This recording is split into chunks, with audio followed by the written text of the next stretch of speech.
across the UK, on DAB+, on YouTube, on your mobile, and on your side. This is Talk.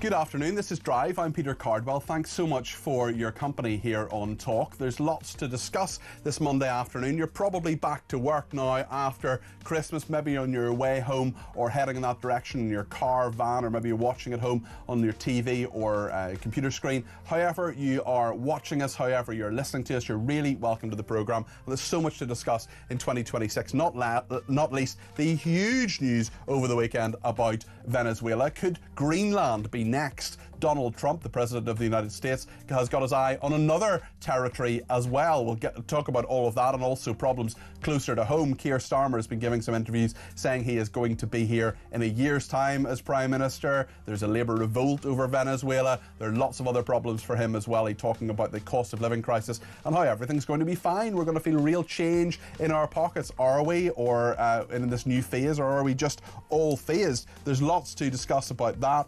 We'll also talk about the fact that Starmer has defied Trump over the Greenland threat. We'll talk about his views on international law as well. The BBC has hired two £120,000 a year experts to weed out wrongdoings after a series of scandals. Hugh Edwards, Greg Wallace, and so on and so on and so on. Starmer seeks a deal for lawyers and a Brexit reset. Is it going to be a betrayal of Brexit? That's the question. We'll also speak to a Labour MP we've never spoken to on this programme before. He's coming up a little bit later, about Maccabi Tel Aviv, the absolute scandal when it came to West Midlands police essentially lying to Parliament. They've been recalled. They're coming back tomorrow. It was Home Office questions today, and I know that Jonathan Hinder tried to ask a question there. There's a number of MPs who are on the right side of history with this, who are saying we were lied to, we were told things that were not true when it came to banning Israeli and specifically Jewish fans from Maccabi Tel Aviv. We'll talk to Jonathan Hinder a little bit later on that. We'll get a reaction from the United States, and we'll also talk about the sport.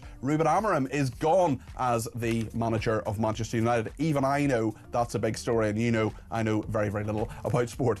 Lots to discuss today. Whatever you want to talk about, 0344 499 1000 is the number to call. You can text me 87222 with the word talk in your text. You can tweet me at talkTV, follow me at Peter Cardwell. You can send me a voice note, less than a minute please, to that main number. You can also send me a WhatsApp text message to the main number, or ring me on 0344 499 1000. So much to discuss here on Talk Drive between now and 7 o'clock. Stay with us.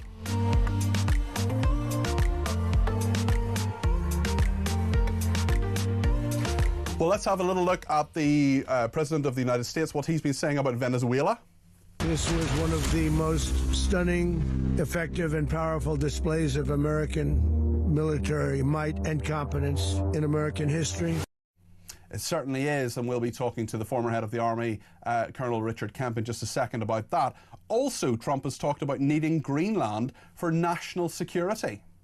We need Greenland from a national security situation. It's so strategic. Right now, Greenland is covered with Russian and Chinese ships all over the place. We need Greenland from the standpoint of national security. And Denmark is not going to be able to do it, I can tell you. The European Union needs us to have it, and they know that. I think there's some confusion. That is the President of the United States speaking on Air Force One. We'll get into all of that with Colonel Richard Kemp in a moment, because there is so much to this, and what could a takeover of Greenland actually look like? That's something that Keir Starmer disagrees with. The United States the UN Security Council is talking at the moment. They're holding a meeting. There's no war against Venezuela. The US envoy has said. It'll be very interesting to see who's actually in control there. Let's speak to Colonel Richard Kemp, the former British Army commander. Richard, good to talk to you again. Likewise. On Monday afternoon at 4:06, where are we with Venezuela? We know the United Nations is meeting at the moment. I want to talk to you about Greenland as well. I want to talk to you about Keir Starmer. I want to talk to you about a lot of things. But when it comes to Venezuela, who's in control and what the Americans have done, just give us your impressions of the last couple of days. It has been absolutely dramatic. Well, I think we've got a slightly mixed picture. I think what the Americans did was breathtaking in seizing the supposed president of Venezuela and getting him into court in Manhattan today.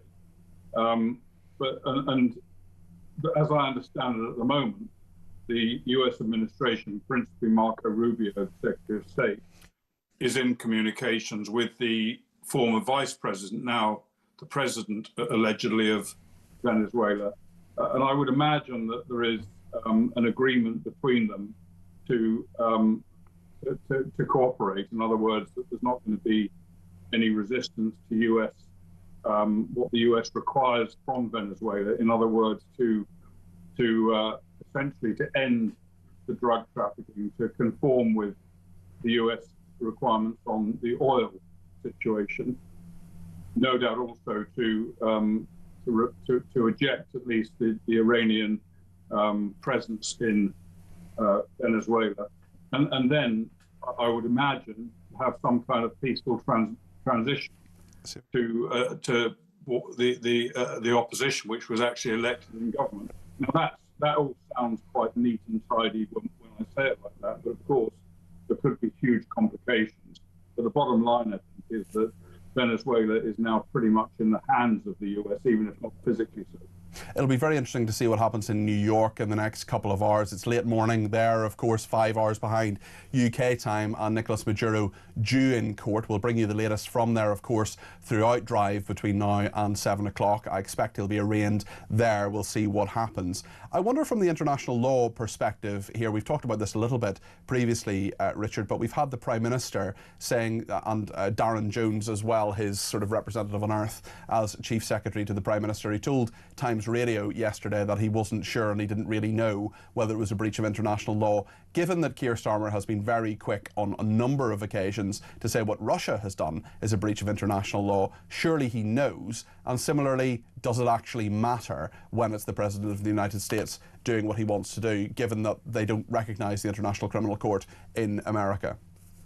Well, we don't have the full legal basis for US action, at least I haven't seen it. But from my understanding, the US basically carried out an arrest operation to arrest an indicted criminal who was posing, shall we say, as the president of Venezuela. They say they didn't go to war. This wasn't a military invasion of Venezuela, and that the military action was simply there supporting the law enforcement officials who went in to seize Maduro. Now, I'm sure the majority of people think that this is a breach of international law in some way, but I would personally rather wait and see what the US formal justification for it was. And the reality is, international law, it only works on one side these days. It works against the democracies, and it works in favor of the authoritarian regime. And so I think one has to be somewhat flexible in one's looking at these sort of situations. And maybe, the fact is that, as I understand it, and I believe that Venezuela posed a direct threat to the United States, both in terms of the drugs trafficking and also in terms of the use by Venezuela as a kind of forward mounting base for Iran, for China, and for Russia against American interests. And so, if that's the case, and I think whatever the niceties of international law, I think this situation could be looked at as a perfectly reasonable action, even if it did breach the letter of law, which I don't know whether it did or not. Yeah. So I'm not kind of hard and fast over on this one on the international law side. I think we'll have to see how things unfold. Sure. It's interesting when you hear what Marco Rubio, the Secretary of State, essentially America's Foreign Secretary, has said about Cuba and Colombia. Watch out, you could be next. It's interesting with Greenland as well. We've had very, very clear views from Donald Trump expressed, as we saw in that clip a moment ago. He says we need Greenland. Keir Starmer says that's not an option, and it's up to the Danish and the Greenlanders themselves to make their own decision there. What do you think is going on with Donald Trump in terms of an expansionist idea with regard to Greenland? Maybe that's not the case with Venezuela. We don't quite know who's in control at the moment. Certainly it doesn't seem to be a US takeover necessarily, although we'll see what the next few days bring. I just wonder, specifically with Greenland, Richard, what your impression of that is. Yeah, I think we've heard a lot of talk about Greenland, as we've heard about Canada by President Trump over a number of months. my view personally is that President Trump is not going to seize control of Greenland. He obviously sees the extremely important, significant situation of Greenland, both from a strategic point of view, from its position in between the United States and Europe, and the presence there of significant rare earths and other minerals that are extremely important. And he sees increasing Russian and Chinese designs against Greenland, and he wants to, I think, prevent that from happening, and that's understandable. My personal view is I think it's highly unlikely that he will seize the territory of what is basically another NATO member. We might see other arrangements unfolding between the United States and Greenland, but I don't think we can expect to see any time in the future a US invasion of Greenland. There are quite a number of left-wing MPs in Labour who are talking about not just the international law aspect of this, but Trump as a sort of bogeyman figure. Some of them are the sort of the people you might expect, Richard Bergen, essentially, Jeremy Corbyn, people like that, Afsana Begum, who are very, very much saying what they've always said about this. Will that make any difference, especially when you see quite a number of the mob who are pro-Palestinian essentially changing their Palestinian flags for Venezuelan flags and making a lot of noise about that? Well, is it just noise, or will it make any difference at all to what Starmer does or what Trump does, do you think? It is just noise, and I think it illustrates the rapid transition from free Palestine to free Venezuela. Illustrates, let's not forget that Venezuela has been ruled by a murderous, torturing, unelected thug for a number of years now. It really does show us that the agenda behind these people like Jeremy Corbyn is not in support of Palestine, it's not in support of the people of Venezuela, as I understand it, many of whom, probably most of whom, welcome the removal of Maduro.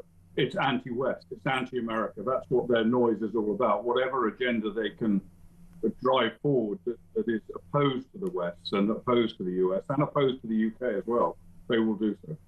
Thank you, Richard. Much appreciated. That's Colonel Richard Kemp there, the former British Army commander. Quite a number of people getting in touch on a number of issues as well. Susan in Ainsdale says, Happy New Year to all the team. Susan, that's very kind of you. Thank you very much. Regarding the seizing of phones from illegal migrants, I'm sure they can find somewhere to conceal a SIM card. It's a very good point, actually. Annie in Surrey says, just had a thought if Border Force are going to take mobile phones off the migrants. What phones are these? They get rid of them en route, don't they? And we give them an iPhone. Very strange, says Annie in Surrey. Loads to discuss on Venezuela, on Greenland, on Keir Starmer as well. I actually just want to take a quick look before the break about what he's been saying.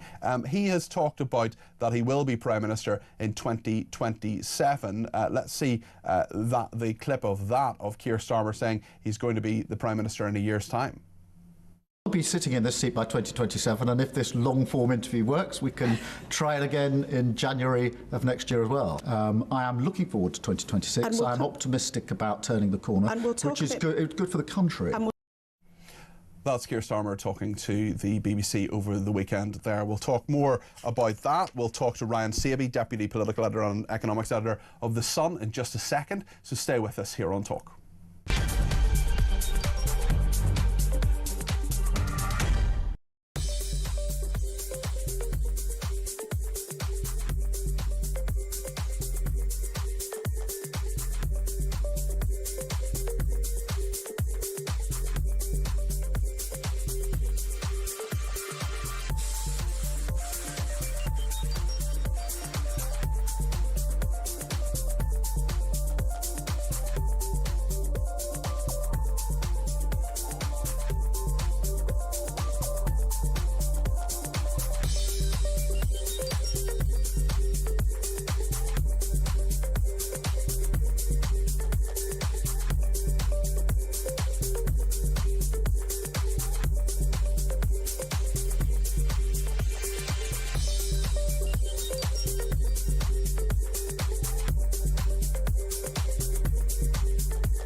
people have become pretty fed up with politicians for quite a while now. And I think that is because they just have seen a system that isn't working for them, but it's worse than that because the politicians come in and they say they're going to fix it. You think about the tens of thousands migration under David Cameron, it's really sort of started since then where people come in, they make these grand promises, and is that sort of patronising phrase I keep using, the democratic disconnect, where people vote for something and then nothing seems to happen, or in fact the opposite seems to happen.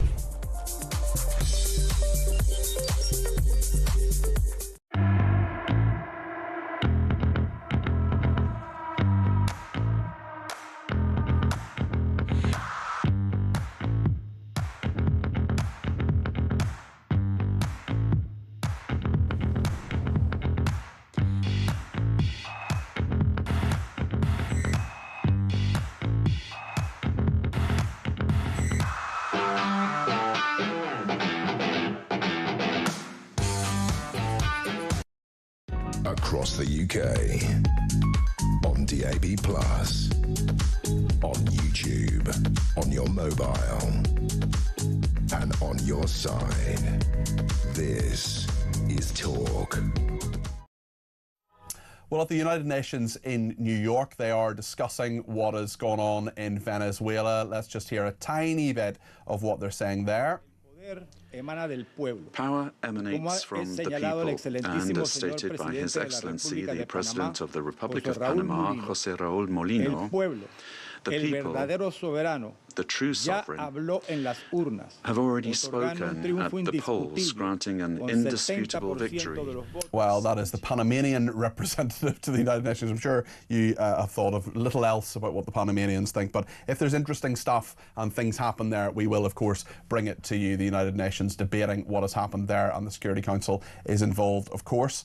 Graham in Bushy says, I'm surprised Starmer hasn't proposed the human rights lawyer and Attorney General Lord Hermer goes to New York to act for Maduro, citing a breach of his human rights and all paid for by legal aid, says Graham. Well, I don't think that's going to happen, but Lord Hermer himself, of course, Richard Hermer, has sued numerous governments for illegal rendition. So I think it's a fair point to make, given what the Attorney General has previously done, although I think there'll be as little involvement as possible in all of this. I think Starmer just wants this all to go away, and he's been very, very clear to say that the United Kingdom hasn't been involved. Trump's action was an absolute masterpiece, says Pete, in how to get things done and not just talk like others out there. Well done, the American forces' precision. I mean, whether you think it's a good idea or not, Pete is absolutely right. There is just this incredible operation in Delta Force, which is the sort of SAS of the United States. In fact, they modelled themselves in the original SAS when Delta Force was set up. The precision, the intelligence they had as well. They knew the brand of pet food that the Maduros use. Hopefully someone's feeding their animals. That is something I've thought about over the past few days, as you can imagine.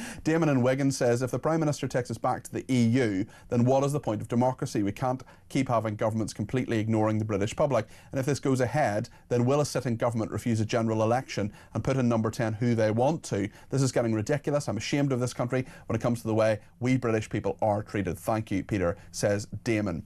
I just want to play a little bit about that Brexit issue, actually, what Starmer has been saying to the BBC. He did a big interview over the weekend. He's been talking today as well. Let's hear what he said about Brexit. Steps. But what's next? We've already taken steps on food and agriculture to align with the single market. That's the sovereign decision that we have taken. I think we should get closer, and if it's in our national interest, in our interest, to have even closer alignment with the single market, then we should consider that. We should go that far. Well, Ryan Sabey is the Deputy Political Editor of The Sun. He's also their Economics Editor. And on that point of the EU and closer alignment, let's see what Ryan thinks. It was quite a wide-ranging interview, since done others as well, Ryan. Very happy New Year to you. We're in a situation where the vast majority, if not all, our viewers and listeners will think that that would be a betrayal of Brexit. What's your view on this? How do you analyse this, Ryan? Yeah, Happy New Year to you, Peter. I think that it was pretty stark, the comments that the Prime Minister actually made. And oh, Ryan, are you there? Ryan seems to have frozen. We'll come back to him. It is very cold. We'll come back to him in just a second once we get him back. Let's hear what Starmer thinks about what it means to be British. He said this. The next election is going to be about a question of what is it to be British? And I believe to be British is to be compassionate, reasonable, live and let live, and diverse. And I am proud to serve our diverse country and all of its parts. It is British to be diverse. So what do you think about that? Let us know, 0344 499 1000. Let's go back to Ryan now, who has unfrozen. It is pretty cold in London, Ryan, so not surprised. You were cut off in your prime there. Tell us what you think. Yeah, I think with Keir Starmer, used that big interview with Laura Kuenssberg yesterday. And it seems that there's been this gradual mission creep towards closer integration with the European Union. And I think you just have to go back to what Keir Starmer has said over recent years. He was the one who actually wanted that second referendum after we left the European Union. So I think many people will not be surprised that he is that way inclined to move closer and closer. Now, there was the big deal that was signed with the European Union last year. It looks like Nick Thomas-Symonds is be spending a lot of time in Brussels this year. He's the EU minister, isn't he? And he now sits at cabinet as well. Yeah, that's right. And I think slowly but surely that we're going to see more integration. And I just think it was fascinating to hear that Keir Starmer saying that he wants to move closer to a single market, the single market. What do you think about the customs union? But I think what will happen is we'll just move ever so closely to the actual red line, but we won't cross that red line. We won't join the...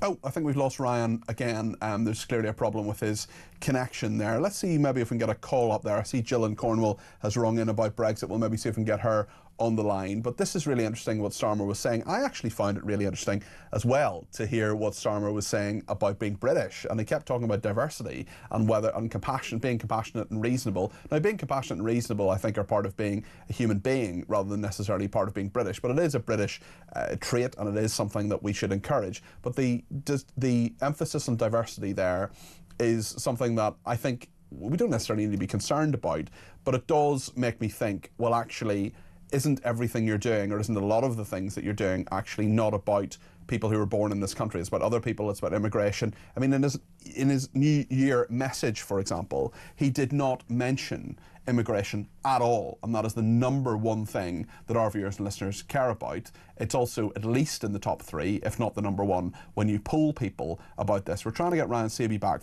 but for the meantime, let's speak to Jill in Cornwall about Brexit. Jill, you're very welcome to the programme. What would you like to say? Well, what a gutless man he is. Honestly, I'm so sick of this Starmer. I really am. I mean, 17 million people voted for Brexit, and they didn't tie it up the way they sold it to us. They didn't do what they said they were going to do in order to make sure that this country didn't suffer as a result of Brexit. And now we've got a Prime Minister that has paid the French God knows how many million, and nothing is happening with the French. It's more than $500 million. And I mean, I did a story over the weekend where we were talking about, and we'll talk about this a little bit later on as well, about the French saying, now I'm absolutely not saying that people should do this, but there have been people who've sabotaged boats, for example, who have taken Stanley knives and punctured them. Now, the French authorities have done that themselves, but they're going to arrest people if they're British who have done that as well, even though the authorities have done that too. I'm not saying that people should sabotage things, I'm not saying people should break the law, but when you pay the French, Jill, £750 million and say, can you please stop these people coming over? And as Isabel Oakeshott's excellent documentary last month showed, that is not what they're doing. I'm sorry, but Starmer is spineless as far as I'm concerned. He doesn't stand up to anything that has been suggested by people who want to see this country being run in a way that is, run in a way that will please the people of this country. And I'm sorry, but we're paying the French over and over again, and nothing's happening. He hasn't got the... Oh, gosh. It's just, I can hear the frustration in your voice, Jill. I can hear how frustrated you are when he comes out and talks about this and talks about closer alignment with the EU. What did you make of what he said? I don't know if you heard what he said about diversity and what it means to be British. I just want to play that clip one more time, and then I'll come to you for your reaction to it, Jill, if you don't mind. This is Keir Starmer asked by the BBC, what does it mean to be British? And he says the next election is going to be about Britishness. This is what he says. The next election is going to be about a question of what is it to be British? And I believe to be British is to be compassionate, reasonable, live and let live, and diverse. And I am proud to serve our diverse country and all of its part. It is British to be diverse. Jill, what do you think of that? Oh, God, give the man a drink and put him to bed. For goodness sake, I'm sorry, but he doesn't know what the British people want, what people in this country want. He doesn't know what it's like to be British. His interpretation of being British is to give way to this and alter for that. It's just his views that he's doing, not the people of it. He's not listening to us. He's not listening to us when it comes to migration, illegal migrants. He's not listening when we say about ECHR. He's not listening to any of it. And he is the least popular Prime Minister we have ever had, which is quite an achievement, really. Oh, yes, gosh. I mean, there should be a badge for him to wear. Like a Scout badge. Jill, yes. What's your New Year's resolution? Is it to fix your carriage clock so it's not 4 minutes fast? Is that one of them? Go out and feed the birds. That's what I'm going to do. Well, I think that might calm us all down, might calm us down, and might be needed. But keep listening. Certainly, Jill. Appreciate your call there. That's Jill in Cornwall there. Ian in Essex has been in touch on migrants. So we've told migrants we're going to take their phones and their SIM cards. So now they just dump the phone, hide the SIM in an orifice. As a guess, they will not be strip searched. They buy a burner phone with the money we give them and use the phone they're given by us with the SIM they have hidden. Has anybody thought this through about they're just shaking in their boots and laughing at us all? Ian, I think that's a really, really good point. And when you tell people what you're going to do, it's perhaps not the best strategy. And as we know from prisons, as we know from lots of other institutions, there was, there are lots of ways these things can be done, and I do think that announcing that is perhaps not the best strategy. The law can be changed without actually informing people. It shouldn't be as much as possible, but you can sign treaties and you can make little changes to regulations like this without announcing it. I want to talk about Donald Trump now. Janice in Essex has been in touch. She's given me a ring on 0344 499 1000. Janice, what do you make of Donald Trump and what he's been doing over the last few days? Please say, Peter, thank you for taking my call. Sure. And Jill, love you. I'm feeding my birds as well, love. I know what you mean. Go ahead, Janice. What do you think of Trump? I don't think people know him. He wants to be the greatest president that ever lived. Well, in the last few decades, he's not very high bar, is it? But he's going out around the world because he wants to be up on that rock and have his face up there. On Mount Rushmore? Understand that man, then you will understand what he's doing. And is that about understanding an ego or a determination, or what is it, Janice? Well, I think that he's trying to do a lot of good. He's going to go around all these countries. The only one I'm not happy with him is, of course, Ukraine, because he likes Putin. He could resolve that in a New York minute. Gaza and everything can change. Israel is not solved. Yeah. But he is going around for a man that's of peace, that he wants his peace prize. If you understand that man, all he wants is to go down in history to be one of the greatest presidents ever lived. And that's all you need to know about the man. Very interesting perspective. Janice, listen, thanks for it. Thank you for that. Starmer's team, says Mary in Belfast, have obviously been burning out their brain cells to come up with his latest line, diversity is British. It's a blatant and pathetic attempt to redefine Britishness and undermine people who've had enough of the rampant immigration, changing their communities, and the woke diversity, equity and inclusion mind virus that's gripped government, business, education and cultural life in Britain, says Mary in County Down. What do you think of what she said, that diversity is British, and indeed what Starmer has said on this as well? Give me a shout, 0344 499 1000. He says diversity is British. Is it? Is that something that you believe to be British as well? Dave in Bristol has been in touch and says, this is genius, new border law enabling officers to remove phones and SIM cards from illegal migrants to aid in smashing the gangs. Do they really think that these gangs won't take the phones and SIMs from their customers before they board their boats in France? Once again, a gimmick which will be totally ineffective as we are behind the enemy again by broadcasting our tactics. Brilliant. Another meaningless, ineffective gimmick, grabbing headlines and trying to gaslight the public again, says Dave in Bristol. We'll talk about this Brexit betrayal, what Keir Starmer's been talking about, whether the closer alignment with the EU is something that actually might be something that's sensible. Whatever your view on it, whatever you think, and whatever you think about diversity being British, let me know your thoughts. 0344 499 1000. Sir Bill Cash is a former Conservative MP and Eurosceptic, is coming up next. Stay with us.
Across the UK, on DAB+, on YouTube, on your mobile, and on your side. This is Talk. Well, the UK is now talking at the United Nations, making their submission. Let's hear what they're saying. Se intentará imponer una guerra del relato. No es nuevo. Así han operado históricamente. No, it's another country. I think it's France.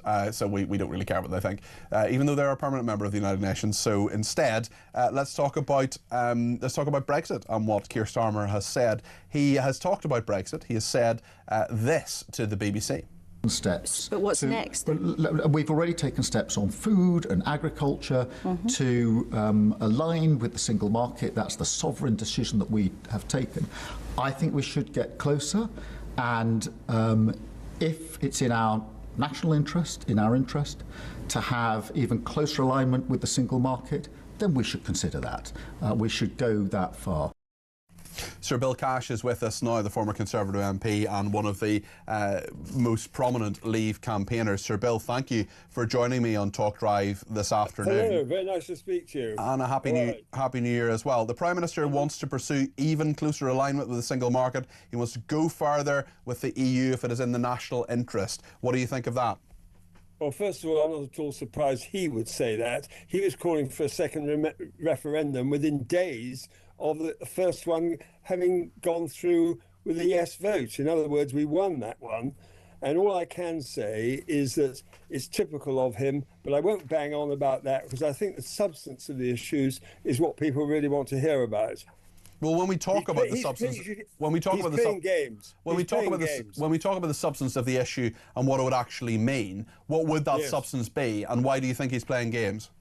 Well, I spoke in the on the Single European Act. I was in the House of Commons at the time, and I put down a sovereignty amendment.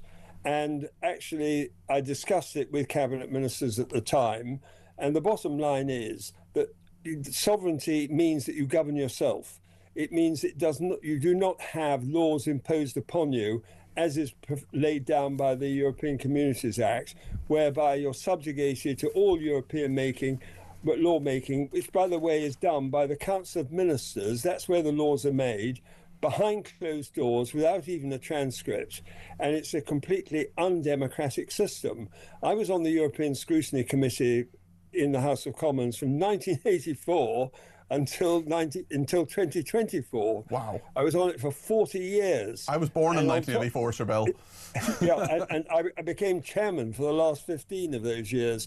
I do think I do know a little bit about it. All I can say to you is that it is an undemocratic system. We were being subjugated to laws made by other countries, which made us uncompetitive.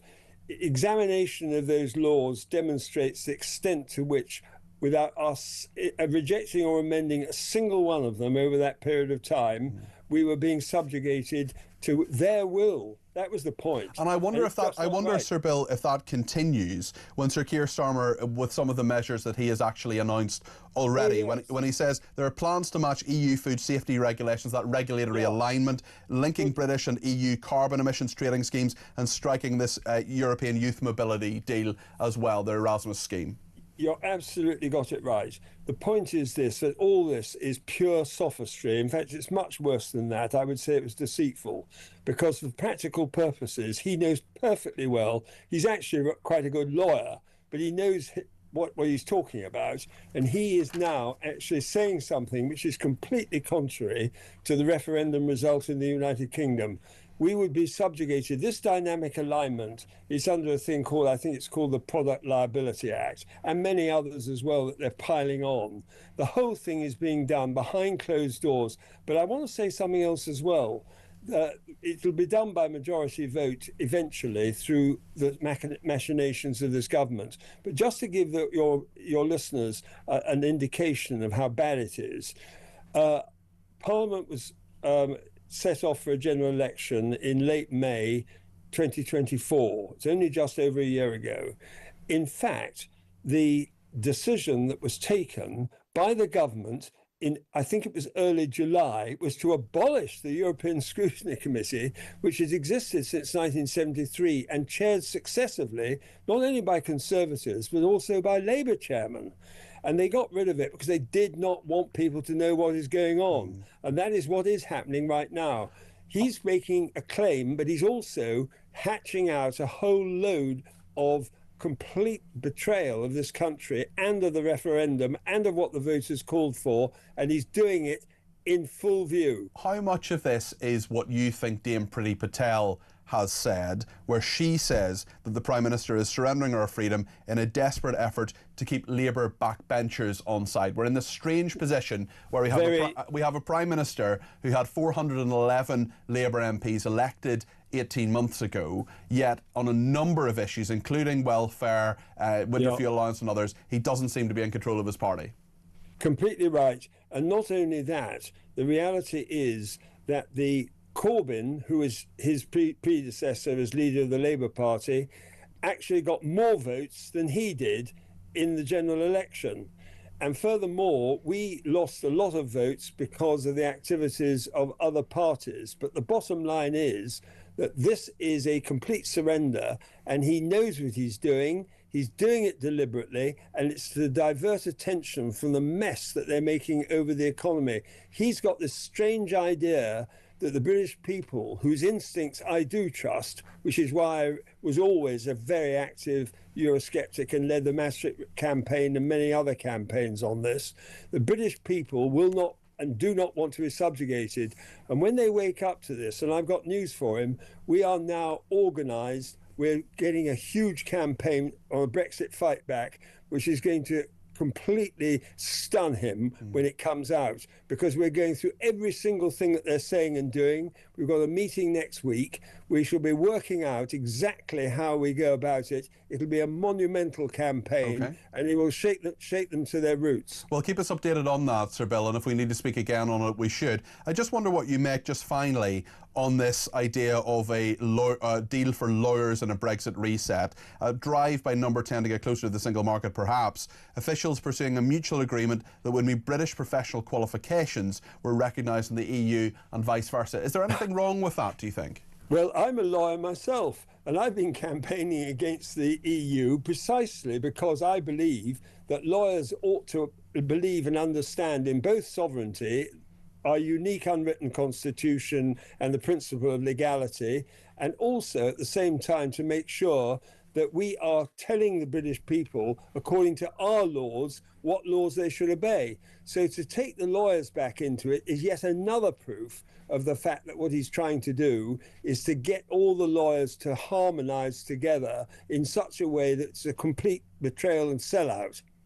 Sir Bill Cash, thank you for joining me today. Sir Bill led the Maastricht referendum campaign. He's a former Conservative MP, Eurosceptic politician. He held a leadership role, as he was telling us there, in the European Scrutiny Committee, vocal supporter of the Brexit deal. So that is his view on all of that. Thank you to Benny in Belfast, who said, who on earth told Keir Starmer it was a good idea to say that we're a live and let live country, that the former and current government, that's the former current and government approach that got us into our current immigration crisis and caused the failure of police, social services and councils to tackle Pakistani rape gangs. If we weren't so live and let live and a bit more follow the rules and keep to the law, we wouldn't be in the state we're in now. People know what British values are. We don't need this limp excuse for a leader to lecture us on diversity, says Benny in Belfast. Also, I promised to read this out a few days ago and I forgot, and I must apologise to Scarred Lion, who is someone on Twitter who contacted me when we were discussing, and we'll continue to discuss this, and if you want to discuss it today, give me a ring on 0344 499 1000, how pensioners live, how much money they have to live on. We talked about this, I think, on Friday, and Scarred Lion had been in touch. I asked her to give me a ring. She said she was a bit nervous to come on the radio, but I promised her I would read out her reply to my Twitter messages. She says, I've been on a waiting list for housing for 3 years.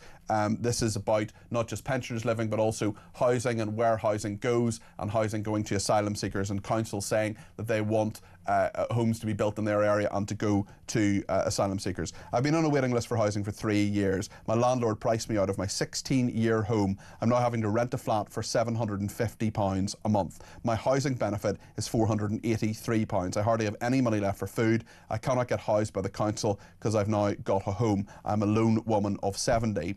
The irony is that my MP is Angela Rayner. I wrote emails to her about it. They said they would contact the Housing Association. It's a jigsaw, but nothing. I've applied for 50 plus properties and I've given up now. We had quite a reaction the other day when people talked about this, about the fact that over 200 councils have said they are interested in the central government paying for both the refurbishment and building of homes. Lots of people on the list, like that lone woman of 70, who are in a really tough situation, running out of money, who would love a new home and would love to be on a council list.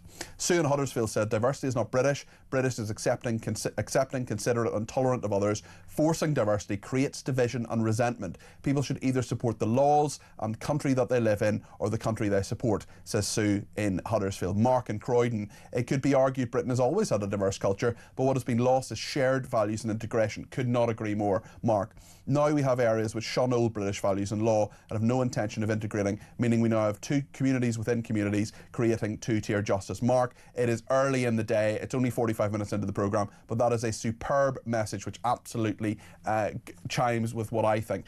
I don't think immigration in its entirety, the whole thing is not wrong. Some immigration can happen. Some people want immigration zero. That's fine, that's okay. We're going to talk about that in a few minutes with Robert Bates. But actually, you can have some immigration. Look at some of the immigrants who've come to this country and built this country. Look at people who came off the Windrush, for example, and did things that needed to be done, the jobs that other people didn't want to do, and adopted British values and integrated and became as British as anybody else who was born in this country. The problem is that there are people coming here who do not share our values. They don't want to be British. They don't want the British values that we have, and they certainly don't believe in diversity. They believe in their own way of doing things, which is contrary to how we do things. Anne is in Newcastle and has some thoughts on what Starmer has been saying. 0344 499 1000 is what she has called. Anne, you're very welcome to the programme. What would you like to say?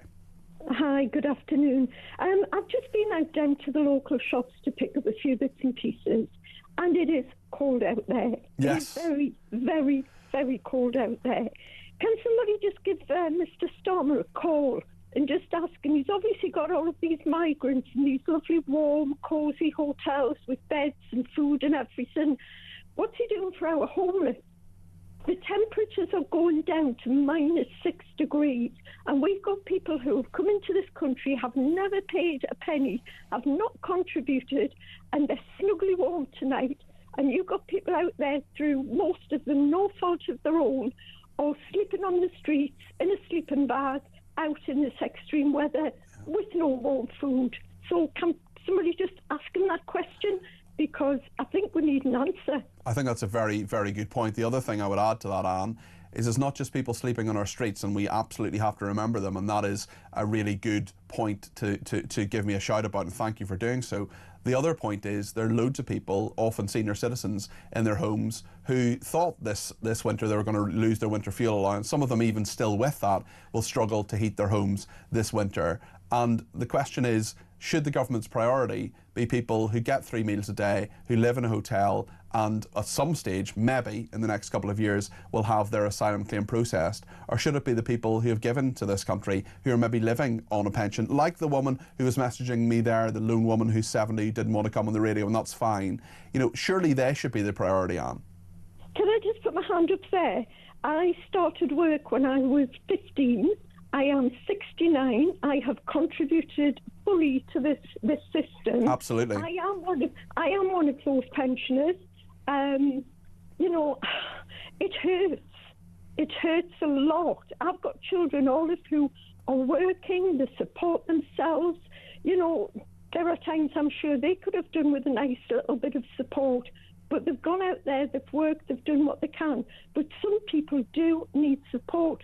And my mum used to always say to me, family first. And as far as I'm concerned, the people of the UK are our direct family. Yeah. And that's who we should be looking after first. And complete common sense there. Really appreciate your call there, and a very happy new year to you. That's Anne in Newcastle. Just talking absolute common sense there. And the thing is, Anne gets it. You get it. Listening, watching to this programme. Does the Prime Minister get it? I'm not sure. 0344 499 1000. We'll talk about migration specifically next, because there's some developments on that. Border Force beginning seizing phones from small boat migrants. An Albanian burglar who cannot be deported. Where is he? He's in a Mayfair nightclub, glugging champagne and laughing at us. Stay with us here on Talk.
Brand new for 2026. It's going to be the only way to start your day. It's the home of common sense. It's where the nation can come to speak about the day's news. It's the Jeremy Kyle Breakfast Show. You know who you are. You get up, you graft, you work hard. I'm here for you. We want to hear your side. Promise you one thing. It is where the nation can and will come to talk. The Jeremy Kyle Breakfast Show, weekdays from 6 a.m.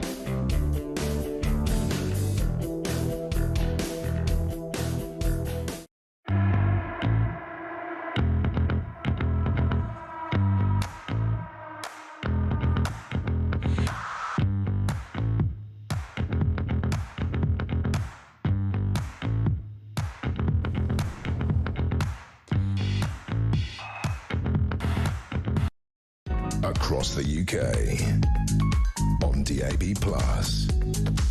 on YouTube, on your mobile, and on your side.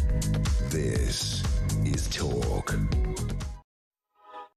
Well, thank you so much to everybody who has been in touch. Mark in Norfolk says, surely when we left the EU, we were already in alignment with our requirements of the single market. I doubt our standards have deteriorated. So what is Starmer talking about? I think he's talking about the future. I think he's talking about whether those standards change, Mark. But it's a complicated issue. But in some ways, it's actually really, really straightforward. Kelvin in Macclesfield says, Peter, good evening. How can Starmer tell the country that being back in the EU is better for us? What a liar. He's not a politician. Not one of them in his useless cabinet are. No one has ever run a business. Look at the state of our country. Starmer is a slug. He's slimy and spineless. We had a democratic vote on leaving. We voted to leave. How can one overrule 17.4 million people? He believes in diversity. Well, how's it going so far? That's something else we don't want and didn't vote for. Another one from Graham, who says the illegal migrants can hand over their mobile phones, but the human rights lawyers will make sure that they're not obliged to give the authorities the phone's password to unlock it. Well, let's talk about all of this now with Robert Bates, who's from the Centre for Migration Control. He's their research director. Robert, Happy New Year.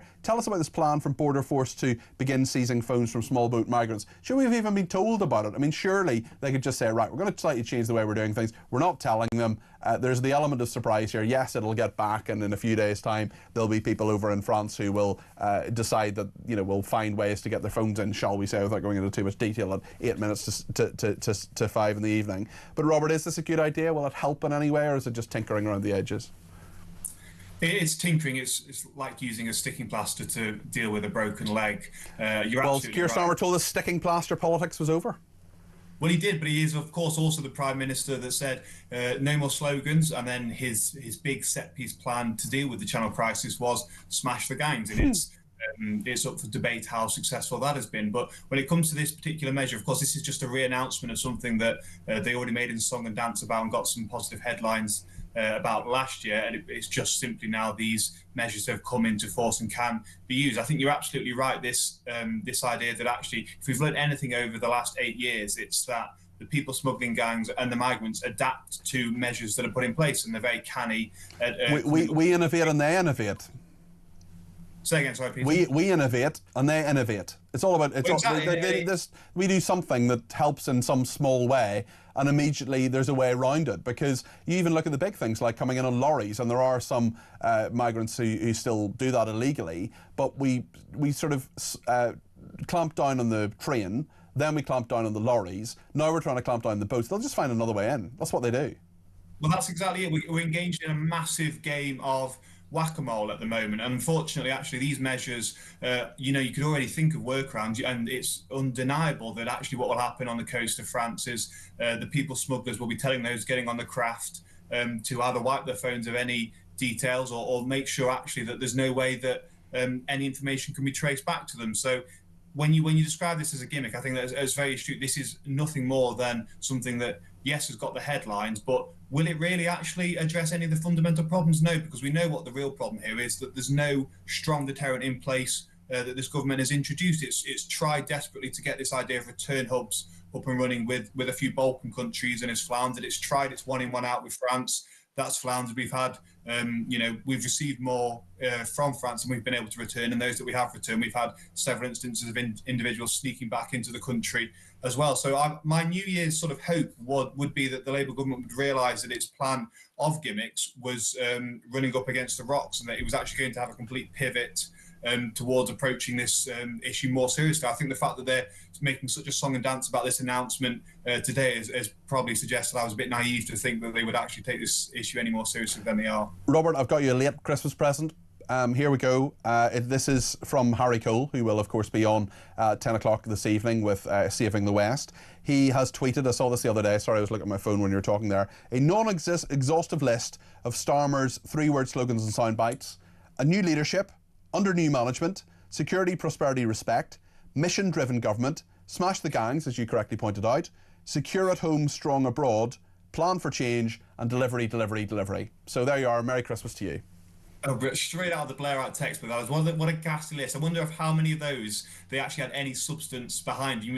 We've been trying, and others have been trying at the Centre for to get information out of the Cabinet Office. How do you define smashing the gang? And they have no idea. Another interesting element of this story is, of course, we've seen the first appearance in months of Martin Hewitt, who is the border czar that they were very excited about once they'd introduced him. He was the chap that was going to oversee smashing the gangs and cracking down on people smuggling. He seems to have done very, very little in his time in office, and actually, frankly, his whole position and the whole department that they've set up within the Home Office amounts to really probably a white elephant that has actually just been a distraction yet again. So a very, very impressive list. It's close to giving me an aneurysm hearing some of those.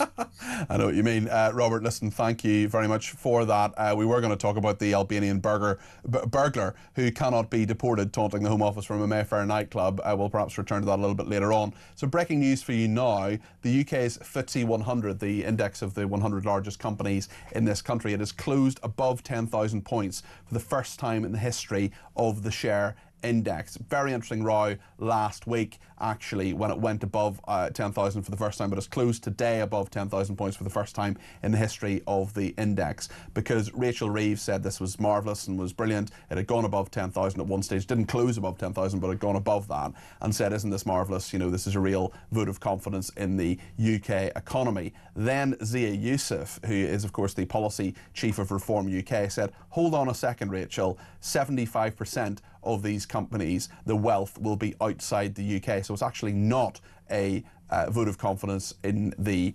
UK. It's simply about the world economy. And we see this over and over and over again, where when things go badly wrong, the government says, oh, it's global factors. There's so many different global factors and we can't control them. But when things go right, they try to talk about it. Well, Keir Starmer this week is going to talk about low interest rates, which have gone down a few times. He's going to try to take credit for that. No, it was Gordon Brown as Chancellor who gave independence to the Bank of England. The whole point is that interest rates setting is independent of government. Therefore, if it's a good thing, if it's a bad thing, if things are happening well or not happening well, then they shouldn't be taking credit for it or indeed taking the blame for it. Paul says, so Border Force can confiscate mobiles? Really? All that will happen is the smuggling gangs will take the phones from the illegals in Calais, post them to a holding address in the UK, and then can reunite the two. How naive can this government be, Paul? I think that's absolutely what's going to happen. I think you're absolutely right. Sharon says, the state of this country is leaving people devastated. It is all so heartbreaking. God bless your callers, says Sharon. Carl in York says, Starmer is not British. He is a communist traitor.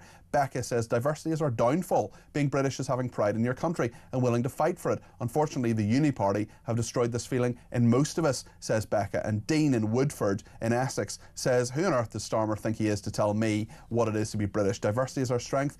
Britain is weak and broken, says Dean. He also says, Happy New Year. Well, thank you for that, Dean. Lots to discuss in the next hour and indeed right through until 7 o'clock here on Drive. We're going to be talking about Starmer and indeed Venezuela and President Trump with Angie Wong, who's a Republican strategist, who is going to be talking about whether Trump is in control of Venezuela. He's set his sights on Greenland as well. We'll talk too about the fake admiral telling police, I've been expecting you, when he arrested them. And we'll talk about sport as well, because Ruben Amorim is gone as the manager of Manchester United. Lots to discuss. I want your voice too. 0344 499 1000.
across the UK. On DAB+, on YouTube, on your mobile, and on your side. This is Talk.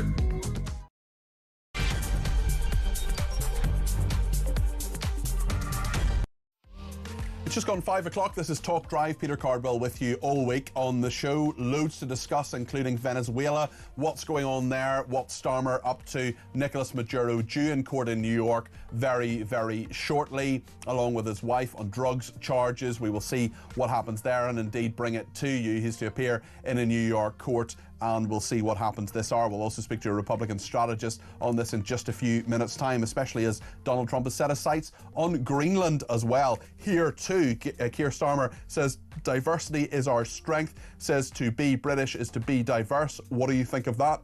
0344 499 1000. We'll talk about the fake admiral telling police, "I've been expecting you." He said he just wanted a sense of belonging when he dressed up as an admiral. We'll talk about dozens of mentally ill offenders going out to kill after a secret release, and a big scandal being discussed in Parliament today and tomorrow is the lies we were told about the basis on which fans of Maccabi Tel Aviv were banned from Aston Villa, that big football match which happened in November. We've got a Labour MP who's never spoken to us before. He is coming on the programme in studio to tell us his views on that, and he's on the right side of this argument, unlike many of his colleagues, it must be said.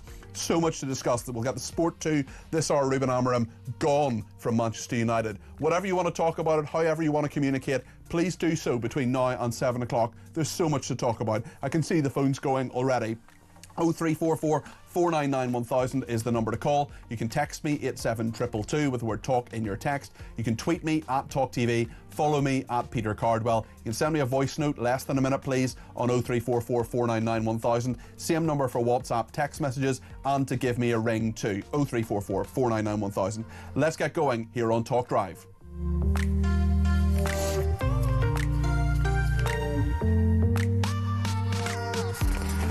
Well, Donald Trump has been talking about Nicolas Maduro. He is due in a New York court ASAP. We will bring you the latest on that. He will be formally charged, arraigned, essentially. We will bring you the latest on all of that. He's going to appear at a New York court and on for those federal charges, those drug charges. And in terms of the actual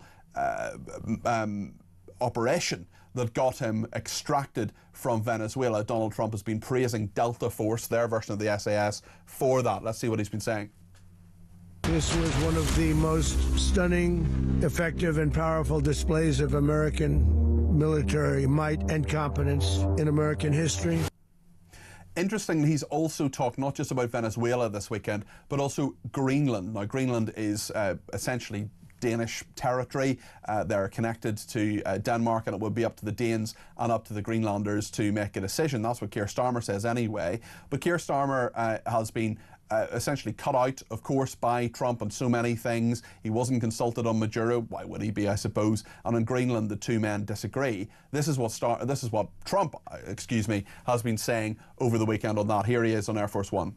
We need Greenland from a national security situation. It's so strategic. Right now, Greenland is covered with Russian and Chinese ships all over the place. We need Greenland from the standpoint of national security. And Denmark is not going to be able to do it, I can tell you. The European Union needs us to have it, and they know that. I think there's some confusion. Donald Trump speaking on Air Force One there. Let's speak to Angie Wong. She's a Republican strategist and a Miami committee woman. Angie, you're very welcome to the programme. What is your take on what President Trump has done in Venezuela, and who is in control of Venezuela, do you think, at the moment? Is it President Trump? It's certainly not President Maduro. And the vice president there says there's only one president, it's President Maduro, yet she apparently has been sworn in. We still don't know an awful lot of detail of all of this. What's your assessment of where we are? Yeah, certainly. And thank you, Peter, for having me on.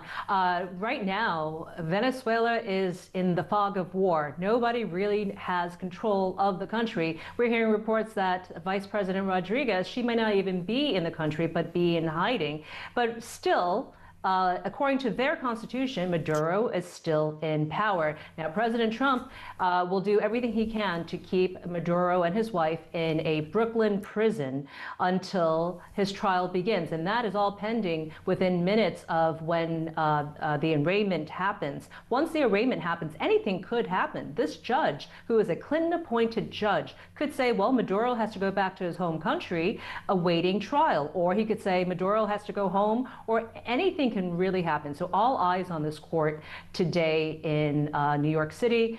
And so that's what we're waiting on. But if everything is according to Venezuelan's constitution, the vice president could call for an election within 30 days. And I was just with Maria Corina Machento's representative here in Miami, Florida this morning, and they're very much looking forward to starting their first 100 days. But I think that's got to be put on pause. Maybe another election has to happen. Well, it's really interesting you talk about Machado there, the Nobel Prize winner, because it wasn't, Donald Trump certainly didn't even bring up her name in the press conference. It was a reporter who brought up the name there, and she, from many, she's never been elected leader of Venezuela, but she's seen certainly as the leader of the opposition there. She was banned from standing for election. She had to be in exile.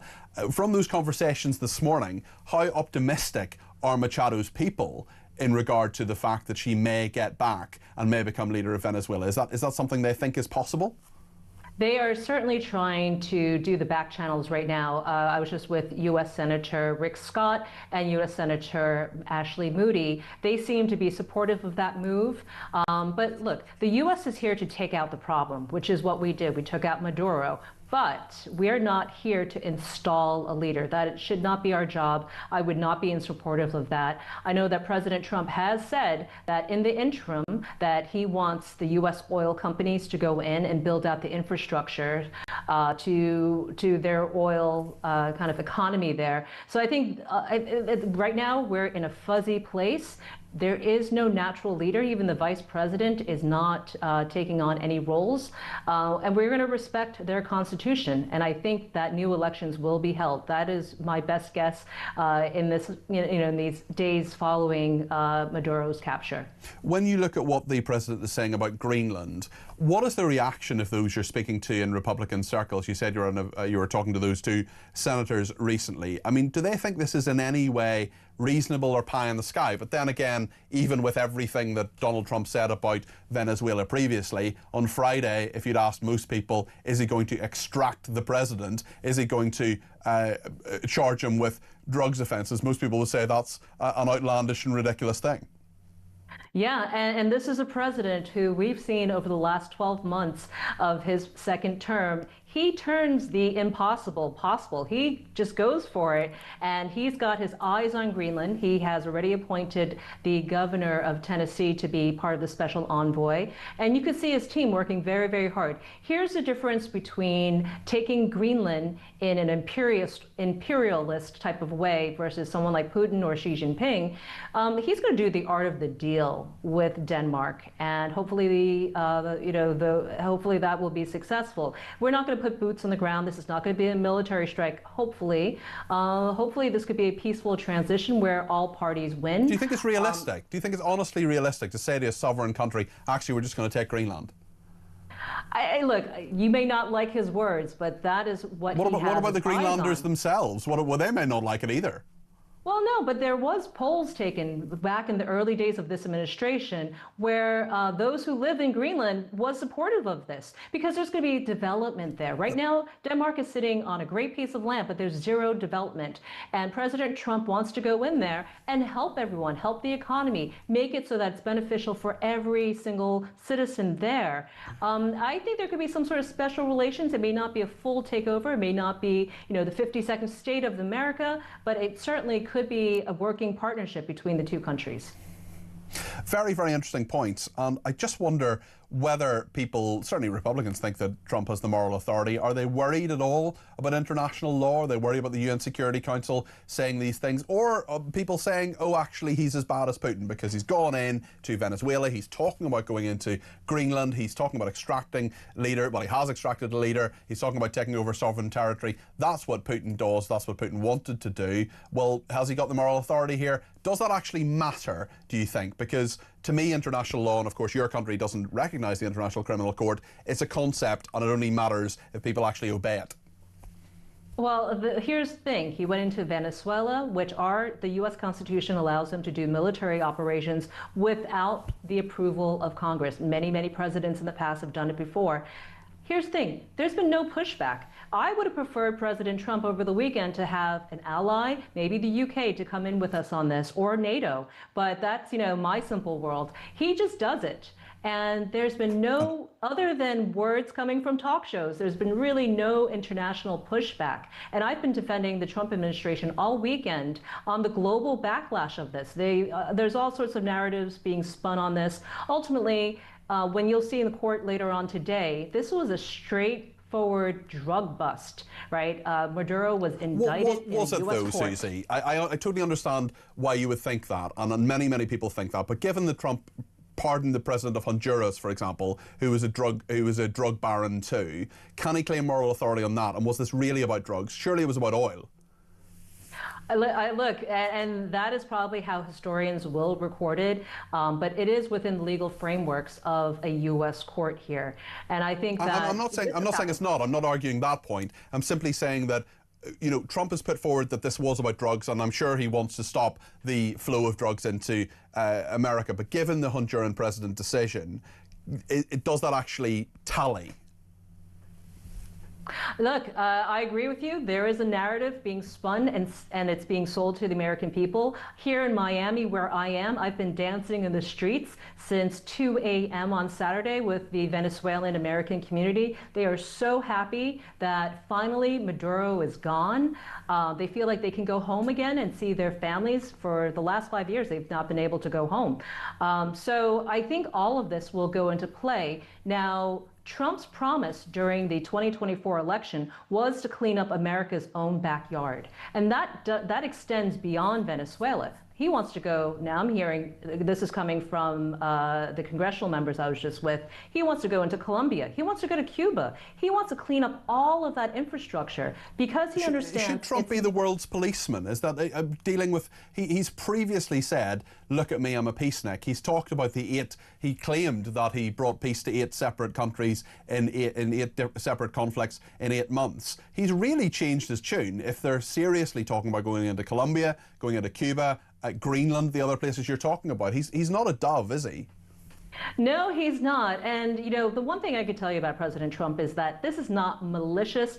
Is there some, self-benefit to it? Of course. For all the people who supported Trump, I'm sure they'll make, a nice dollar on this. But that's not the real reason here. The real reason is that there's been, for far too long, there's been a lot of nefarious things happening with our neighbors. And they're really close to where I am here in Miami. They're just 90 miles away. Anything can happen. And he wants to ensure that we are safe on the mainland of the U.S. But then he's got to go clean up places like Cuba, Venezuela, Colombia, where I can tell you firsthand, a lot of that drugs comes through our border and goes right up the interstate and brings all sorts of crime and things that we want to get rid of here in this country. So, if you don't like the narrative, that's fine, but he is doing cleanup and he understands the UN is not doing their job, NATO's not doing their jobs, our allies are just all happy to sit back. He wants to be the president who finally gets it done. Susie, thank you for your contribution today. Also, I think it would be really fun to dance with you at 2 o'clock in the morning. It sounds wonderful. Exclusive from Sky News are reporting that the retailers Claire's Accessories and the original factory shop are on the brink of collapse, putting 2,000 jobs at risk, apparently. On Greenland, Sarah has been in touch from High Barnet. Sarah, you're very welcome to the programme. Tell us your thoughts on Greenland. It's Paula. Paula, apologies. I have Sarah here. I don't know why. We'll get that changed on our system. We'll get that changed on our system, Paula. Apologies. Hi. Just touching up on Greenland. For the last couple of years, and especially over COVID, I followed, and I still follow her. She's lovely. She's a native Greenlander. She's not Danish. She's a native Greenlander, and she does a lot of promotion of Greenland. She goes overseas a lot. She's with young kids, and they have specified they prefer to learn English over Danish, obviously for career. Yeah, options. Sure. And when this all came out about Donald Trump when he came into power, people were asking her, she's not said no. And I would suspect she speaks for a lot of native, indigenous Greenlanders. And remember now, we're only hearing this side of opposition from the Danish. Yeah. We're not hearing from the actual indigenous. It's a fair point, Paula, and that is something we'll definitely continue to examine and talk to people about. That's Paula in High Barnet there. Thank you for that, Paula. We've got that changed in our system now. We've got your correct name. Majuro says he is a decent man and not guilty. He has told the judge in New York, "I am still president of my country," denying the drugs charges that he is charged with. He's been arraigned in New York. We'll bring you any further detail from that as we get it here at Talk. We'll also take a lot more of your calls, text, tweets and voice notes next here on Talk Drive.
Brand new for 2026. It's going to be the only way to start your day. It's the home of common sense. It's where the nation can come to speak about the day's news. It's the Jeremy Kyle Breakfast Show. You know who you are. You get up, you graft, you work hard. I'm here for you. We want to hear your side. Promise you one thing. It is where the nation can and will come to talk. The Jeremy Kyle Breakfast Show, weekdays from 6 a.m.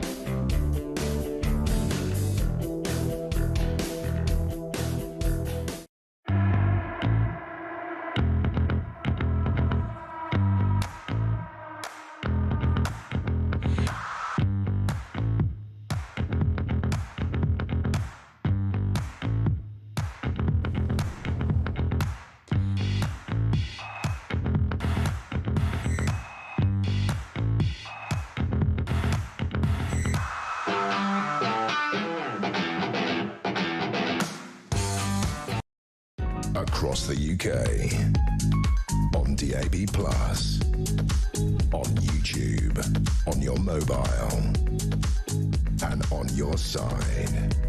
This is Talk.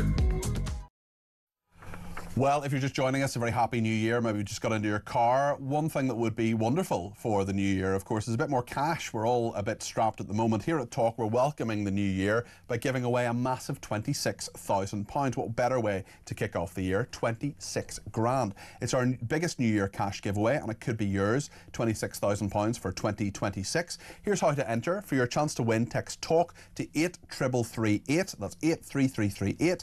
Text costs £2.50 plus your standard network rate, or you can call the number to call 0343 423 9761. That's not the number to call to get your voice on the air. That is the number to enter the competition. 0343 423 9761. Lines close at 12 o'clock on Friday at noon.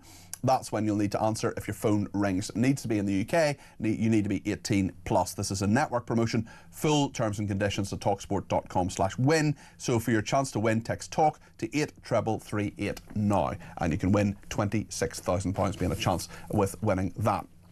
Now then, let's return to the story of the Prime Minister, what he said about diversity, what he said about what it is to be British. This is what the Prime Minister told the BBC this weekend.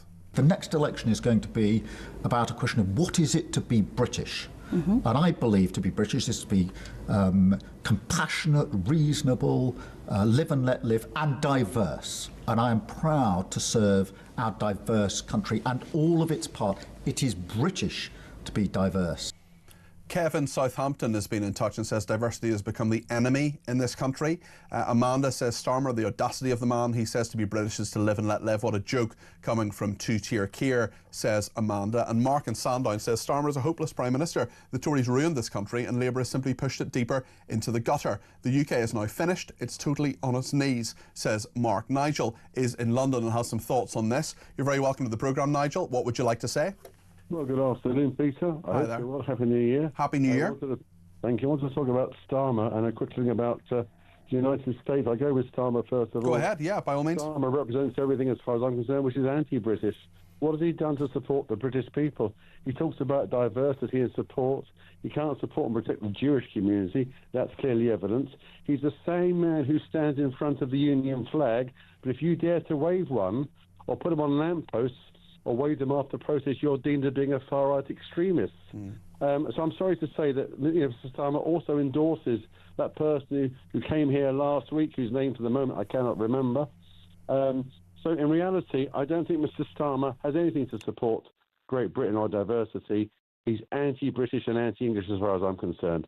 I don't know what your thoughts are on what I have to say. Well, I think it's all really interesting, and I think so many people are going to agree with what you have to say, because when the Prime Minister says that being British is to welcome diversity, I mean, I believe that being British is being tolerant, it is being respectful, it is having an openness to some degree, but also standing up for family values, British values, hard work. Fairness is a huge aspect of it as well, and so much of what we talk about in this programme is when that goes wrong. And I don't believe that Keir Starmer can in any way say that what he does and how he enacts his own version of Britishness is fair. For example, if you think about the fact that his government right now is building homes, is refurbishing homes, and asylum seekers who've contributed nothing to this country and have showed themselves to not be British or to uphold our standards are those who are being prioritised for that. That to me isn't fair. That to me isn't British. So to so many people, his words will both be annoying and hollow. Peter, I agree entirely with what you have to say. He's abandoned this country as far as I'm concerned. And in relation to America, people saying America are the world aggressors. Well, let's not forget, one could argue the biggest world aggressors in the last 200 years was Great Britain, of course, who colonised loads of countries across the world and enforced our values on them. So, things have changed, things have moved on, we aren't like that anymore. But, when people talk about America being aggressors, well, I think Britain's got a bit of a greater history of that than the United States. It's a very interesting point. Thank you for it. That's Nigel in London there. Just a little bit more detail coming out of what's happening in New York at the moment. President Maduro walked into the New York Southern District Court wearing prison uniform with his feet shackled. His wife Celia Flores also wearing prison outfit. Neither of their hands were shackled. He shook hands with his attorney, who is a very high-powered lawyer who previously represented Julian Assange. This is Barry Joel Pollock, who is the attorney that Maduro has retained. We will talk about that a little bit more when we get more information on it. We know he says he's not guilty. He says he's not guilty of those charges on mainly on drugs. We will see what happens. It's just an arraignment at the moment. It's just a sort of preliminary hearing at the New York Southern District Court. Let's speak to Kirsten in London, who has some thoughts on this. Kirsten, you're very welcome to the programme. What would you like to say? Hi, Peter. So actually, I had just turned on the app when I heard you asking your guest about the president of Honduras. Yes, this is Juan Orlando Hernandez, who's the former president of Honduras. He walked free after President Donald Trump pardoned him. He was previously, for people who don't know, you of course know it inside out, Kirsten, but a lot of people won't. He was once characterised as a key figure in a drug trafficking scheme that flooded America with over 400 tons of cocaine. So what is your thought on this, Kirsten? So this is, again, I used to be... I lived in the U.S. I am from Honduras originally. Okay. Lived in the U.S. for almost 10 years and now 10 and a half here in the U.K. So I do know, because my family is still back home, that the president was corrupt. He was involved in drug trafficking. However, I did hear President Trump defend him on the press conference that he gave, saying that he was mistreated or something, and that Biden... Yeah, he said it was a victim of a political persecution. That isn't true. I'm sorry. No. I'm just saying what Trump said. I'm not denying what you're saying, Kirsten. I'm simply saying what Trump said. Hernandez was originally... Hold on a second. Hernandez was originally sentenced to 45 years in prison by a U.S. court. Trump said he was a victim of political persecution and has been treated very harshly and unfairly. I presume you would totally disagree with that, Kirsten. 100%. And just how the Venezuelan population is now celebrating that he took Maduro. We were celebrating that the former president had been taken to court and was in prison. So that's what's been puzzling me. I don't know what the answer of your guest was to that. Well, I wonder what you think, Kirsten, when you hear from President Trump. Just let me ask the question. When you hear from President Trump that he says that this is about stopping drugs from Venezuela, do you think that rings hollow because of what happened with President Hernandez? 100%. I mean, I'm not going to say that the U.S. wants to stop the drugs from coming into their country because of what's happened to them. I think that's a very valid thing to say. However, when he's letting go a Central American drug dealer and go back to his country, and just taking one from South America is like, it doesn't make any sense. That doesn't work. So of course we all know that oil is involved, and that Venezuela has. And Trump has been open about the oil aspect as well. Yeah, but we in Honduras don't have petrol, but there has to be something, and that's what I've been breaking my head trying to think of what could possibly the U.S. get off this trade, because it. Probably not as bad as Maduro, but Juan Orlando was really bad also. Well, Kirsten, listen, thanks for that. Thanks for your contribution. I love it when people bring their experience, their thoughts, as well as their opinions. I love opinions too, simply straightforward opinions, but when people have experience or a bit of insight, always really interesting as well. Peter in Shrewsbury says, or Shrewsbury, however you want to pronounce it, Starmer is told constantly that he is the worst Prime Minister this country has ever had, yet he has no moral compass and laughs and expresses, I'm going nowhere, I'll still be Prime Minister this time next year. Anyone with a shred of decency would hold their hands up and say, I'm sorry, I'm out of my depth and so are my cabinet, I'll resign. Yet this narcissist has his own interests in mind and nobody else's. He claims that being British is about being diverse. Diversity is now dividing the country. I fear so much for my children and grandchildren with where this country is heading. Please, Mr. Starmer, do the decent thing and call in the general election to save our country, says Peter. Andrew's in Hertfordshire and has some thoughts on this too. You're very welcome to the programme, Andrew. What would you like to say? Yeah, it's well done, you. Happy New Year. Happy New Year.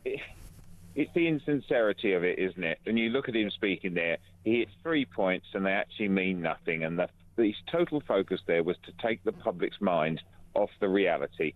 70,000 illegal immigrants have arrived in the country. He didn't stop the boats. They have failed.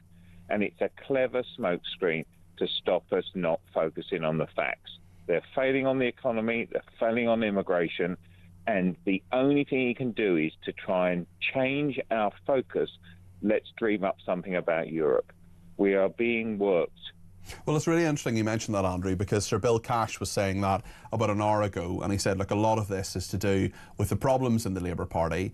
We know with welfare, for example, that Starmer couldn't do what he wanted to do. He couldn't even shave 5 billion quid off the welfare bill. He had to do a U-turn on that. He also had a U-turn on the winter fuel allowance. Now, I think on the winter fuel allowance that was the right decision. He shouldn't have proposed scrapping it in the first place. But is he a man actually in control, Andrew? No, and if you look at what happened to Maduro and you look at Trump, Maduro, he's flooding the US with illegal immigrants. And Trump says, right, we'll go get him and we'll put him on national television and we've got him. What have we done to show people that are bringing people into the country illegally the same sort of power? Nothing. All we've done, as that woman said, give them a house, give them money, give them a phone, and let them attack women and children. We want our heads read.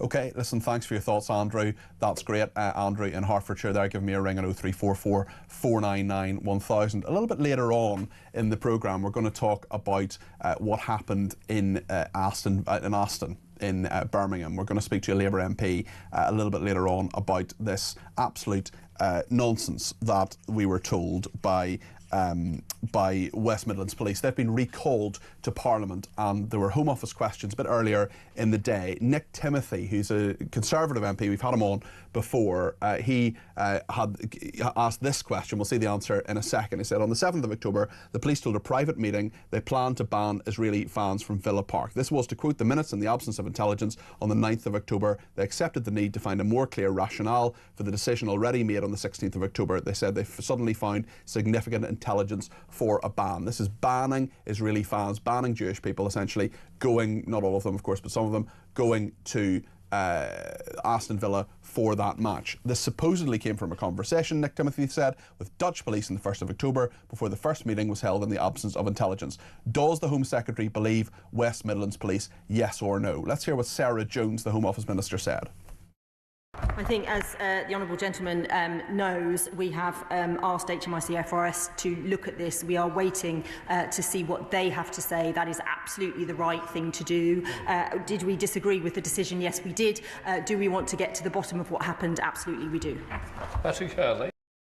Yeah, I think if you're watching, you'll see that Nick Timothy was, his face, I would imagine, you never quite know what's going through people's minds, but I've known Nick Timothy for about 10 years, and I think he was distinctly unimpressed by that answer from Sarah Jones, based on my experience of him. Thank you to Adrian in East Sussex. He says, I liken Trump's actions to Starmer smashing the gangs. The only difference is Trump has a spine and acted on his words, while Starmer mopes like a stranded jellyfish. Well, we will ask a Labour MP who's never spoken to this station before. His name is Jonathan Hinder. He's going to be in the studio a little bit later on in the programme. We're going to be asking him about Maccabi Tel Aviv. He cares about this. You care about it. We had a huge reaction. Do you remember when we did that story on the night it happened, and the fact that these fans were not allowed to go to Birmingham? We'll speak to Jonathan Hinder about it. In a moment, we're going to speak to Mike Neville, the former Metropolitan Police detective, about all sorts of policing and justice issues, including dozens of mentally ill offenders going on to kill after a secret release from places like Broadmoor. We'll take more of your calls, text, tweets and voice notes too. Stay with us here on Talk Drive.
Across the UK, on DAB+, on YouTube, on your mobile, and on your side.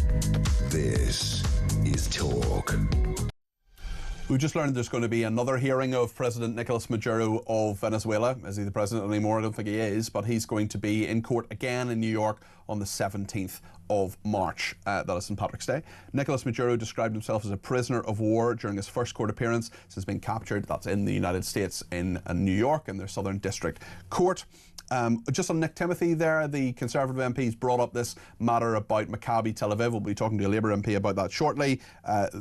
Elisa in Chelmsford has been in touch and says, I'm back home listening to you now, just in time for you to mention Nick Timothy has been incredible on the West Midlands Police debacle. Well, we'll hear, as I said, from that Labour MP shortly. I'll ask him a few other things as well, including about whether diversity is actually our strength, as Keir Starmer says. I want to read out just a couple of quick messages that have been coming through, and just an apology that on voice messages, if you're sending through a voice message on WhatsApp, we have a slight technical issue at the moment. Our top team at the engineering desks are getting to the bottom of it. As soon as we can play out voice notes, we will play out those voice notes. Keep sending them, and we'll maybe do a bit of a voice note-a-thon when it's fixed, if that happens before the end of the programme, which I sincerely hope it will. In the meantime, let me read out some tweets here. Amy says, I don't think Starmer will be Prime Minister in 2027 because I don't think his MPs will be able to support him if results go as predicted in May. Even the Scottish Labour leader said in the Telegraph earlier that Starmer and the government were not popular with the public right now. Mike says, I think Trump is challenging Denmark to commit their own resources towards defending Greenland properly by suggesting that if they won't, then the United States will. But it can't be left as an easy target. It's too strategically important. Chris says, diversity is being forced upon us. We don't want our communities changed anymore. Starmer is treacherous. Angela says, as for seizing mobile phones from the illegal immigrants, their iPhones will be at the bottom of the channel from now on. Honestly, if this is Shabana Mahmood being tough, I give up.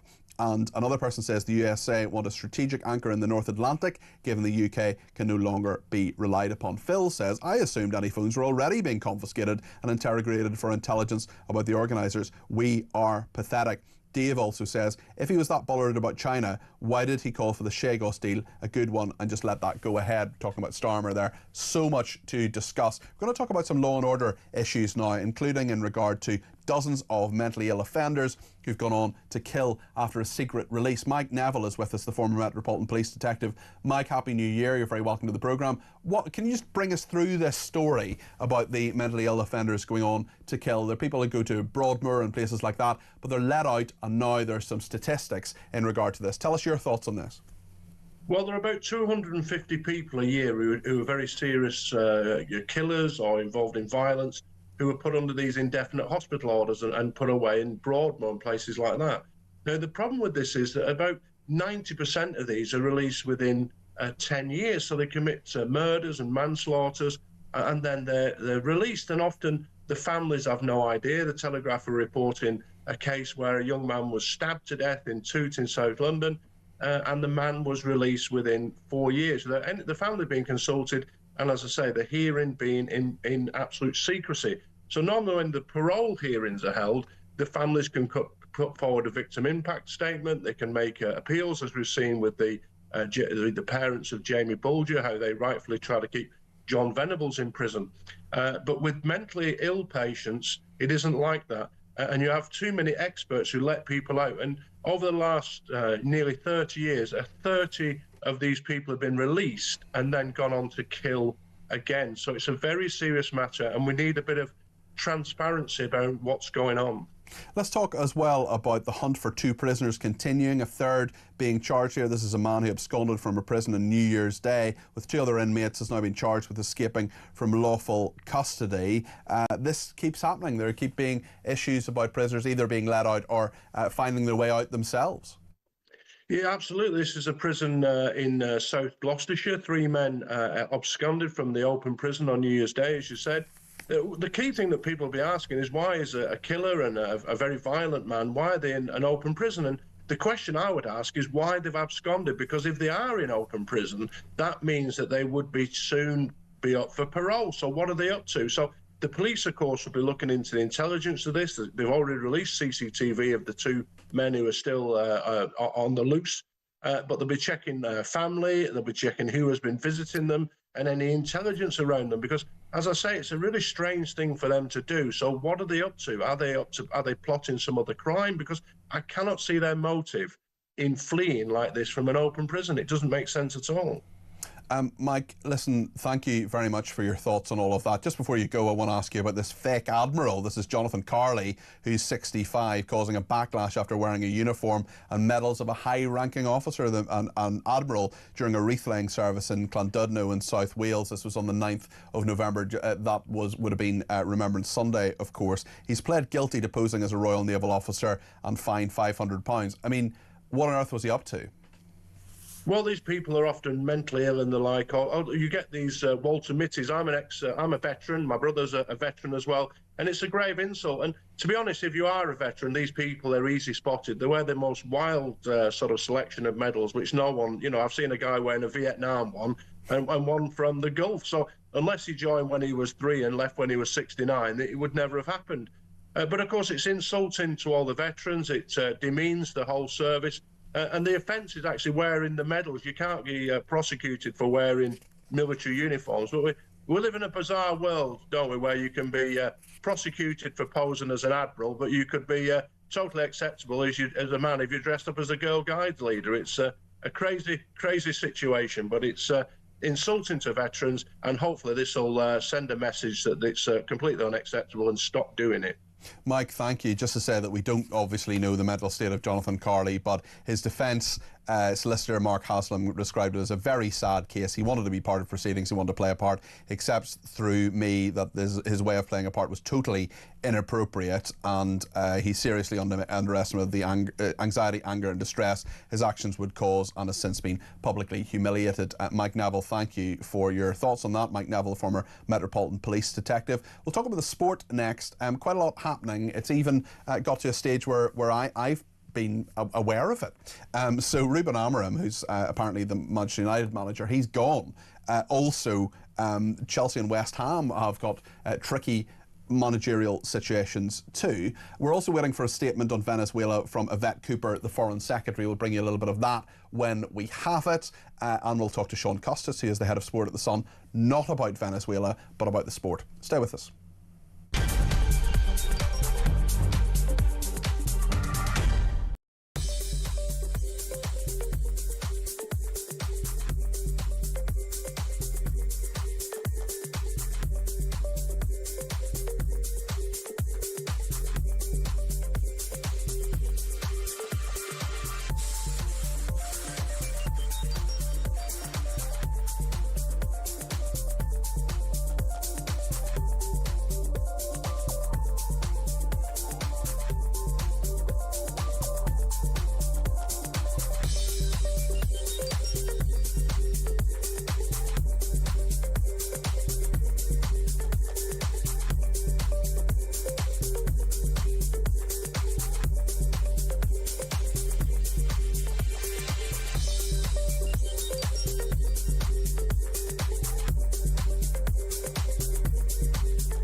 Brand new for 2026. It's going to be the only way to start your day. It's the home of common sense. It's where the nation can come to speak about the day's news. It's the Jeremy Kyle Breakfast Show. You know who you are. You get up, you graft, you work hard. I'm here for you. We want to hear your side. Promise you one thing. It is where the nation can and will come to talk. The Jeremy Kyle Breakfast Show, weekdays from 6 a.m.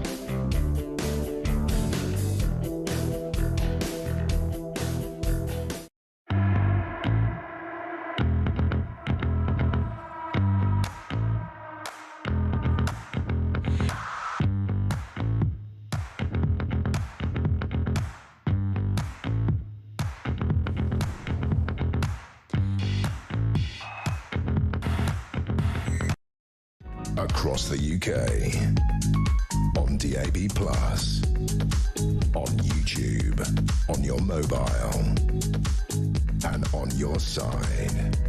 This is Talk. Thanks so much to everybody who has been in touch, including Margaret in Birmingham, who says, "Good evening, Peter, and Happy New Year." You too, Margaret, and to Lisa as well, your daughter, if I remember correctly. "I agree with Anne," says Margaret. "I have said it for ages. Someone has to ask Starmer, why is he putting migrants first when we have British citizens sleeping on the streets?" Mark in Liverpool says, "The only way to stop the boats is to put the Navy in the channel and shoot at the dinghies." No, Mark, we're not going to be shooting at the dinghies. We can certainly take preventative action, but I don't want anybody to die. I don't want anybody to be shot at. That is Mark in Liverpool there. And Graham in Bushy says, "As a fanatical Remainer, Starmer will try every trick in the book to get us back in the EU, but dress it up in other guises. As the shadow Brexit secretary kept going on about wanting a second referendum, but strangely is not allowing us a referendum on his various EU proposals on alignment," says Graham in Bushy.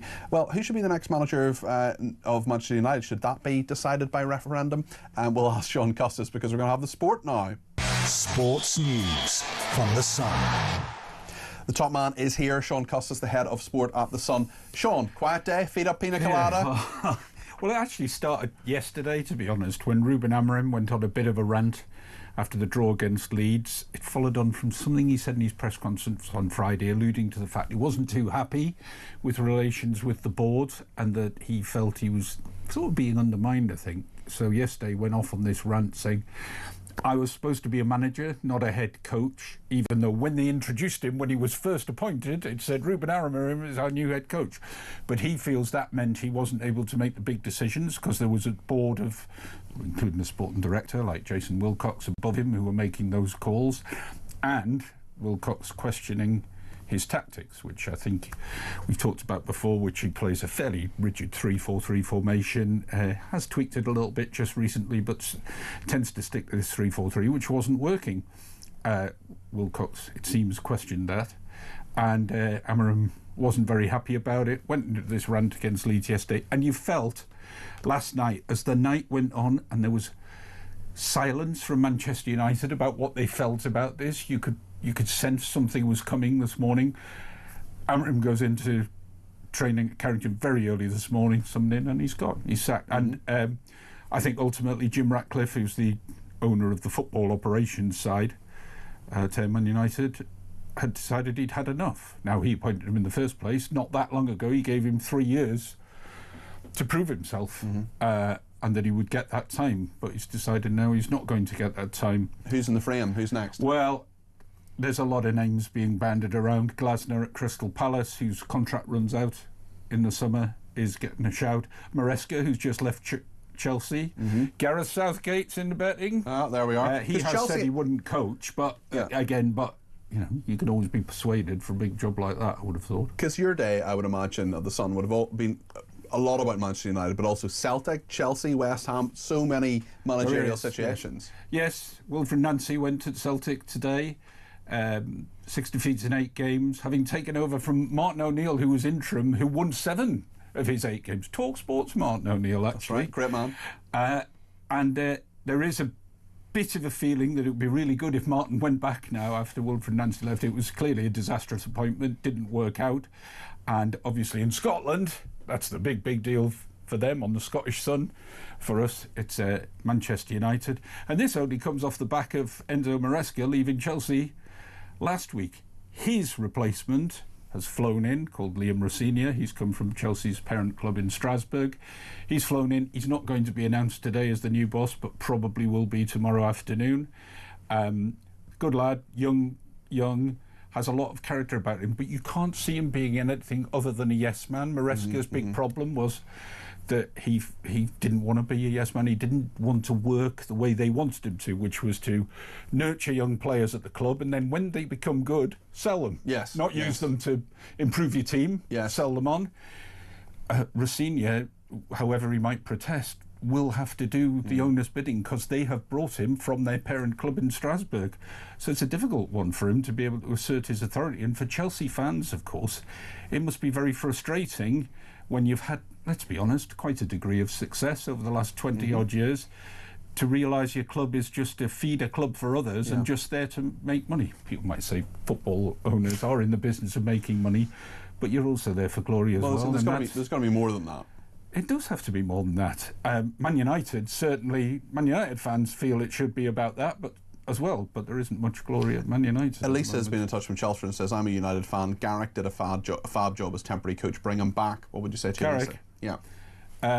I don't think it's going to happen. The interim coach at the minute is a guy called Darren Fletcher, who played for Man United with some distinction and has 2 of his sons in the squad. Imagine that, you being the dad and 2 of your sons are playing. You're just not good enough.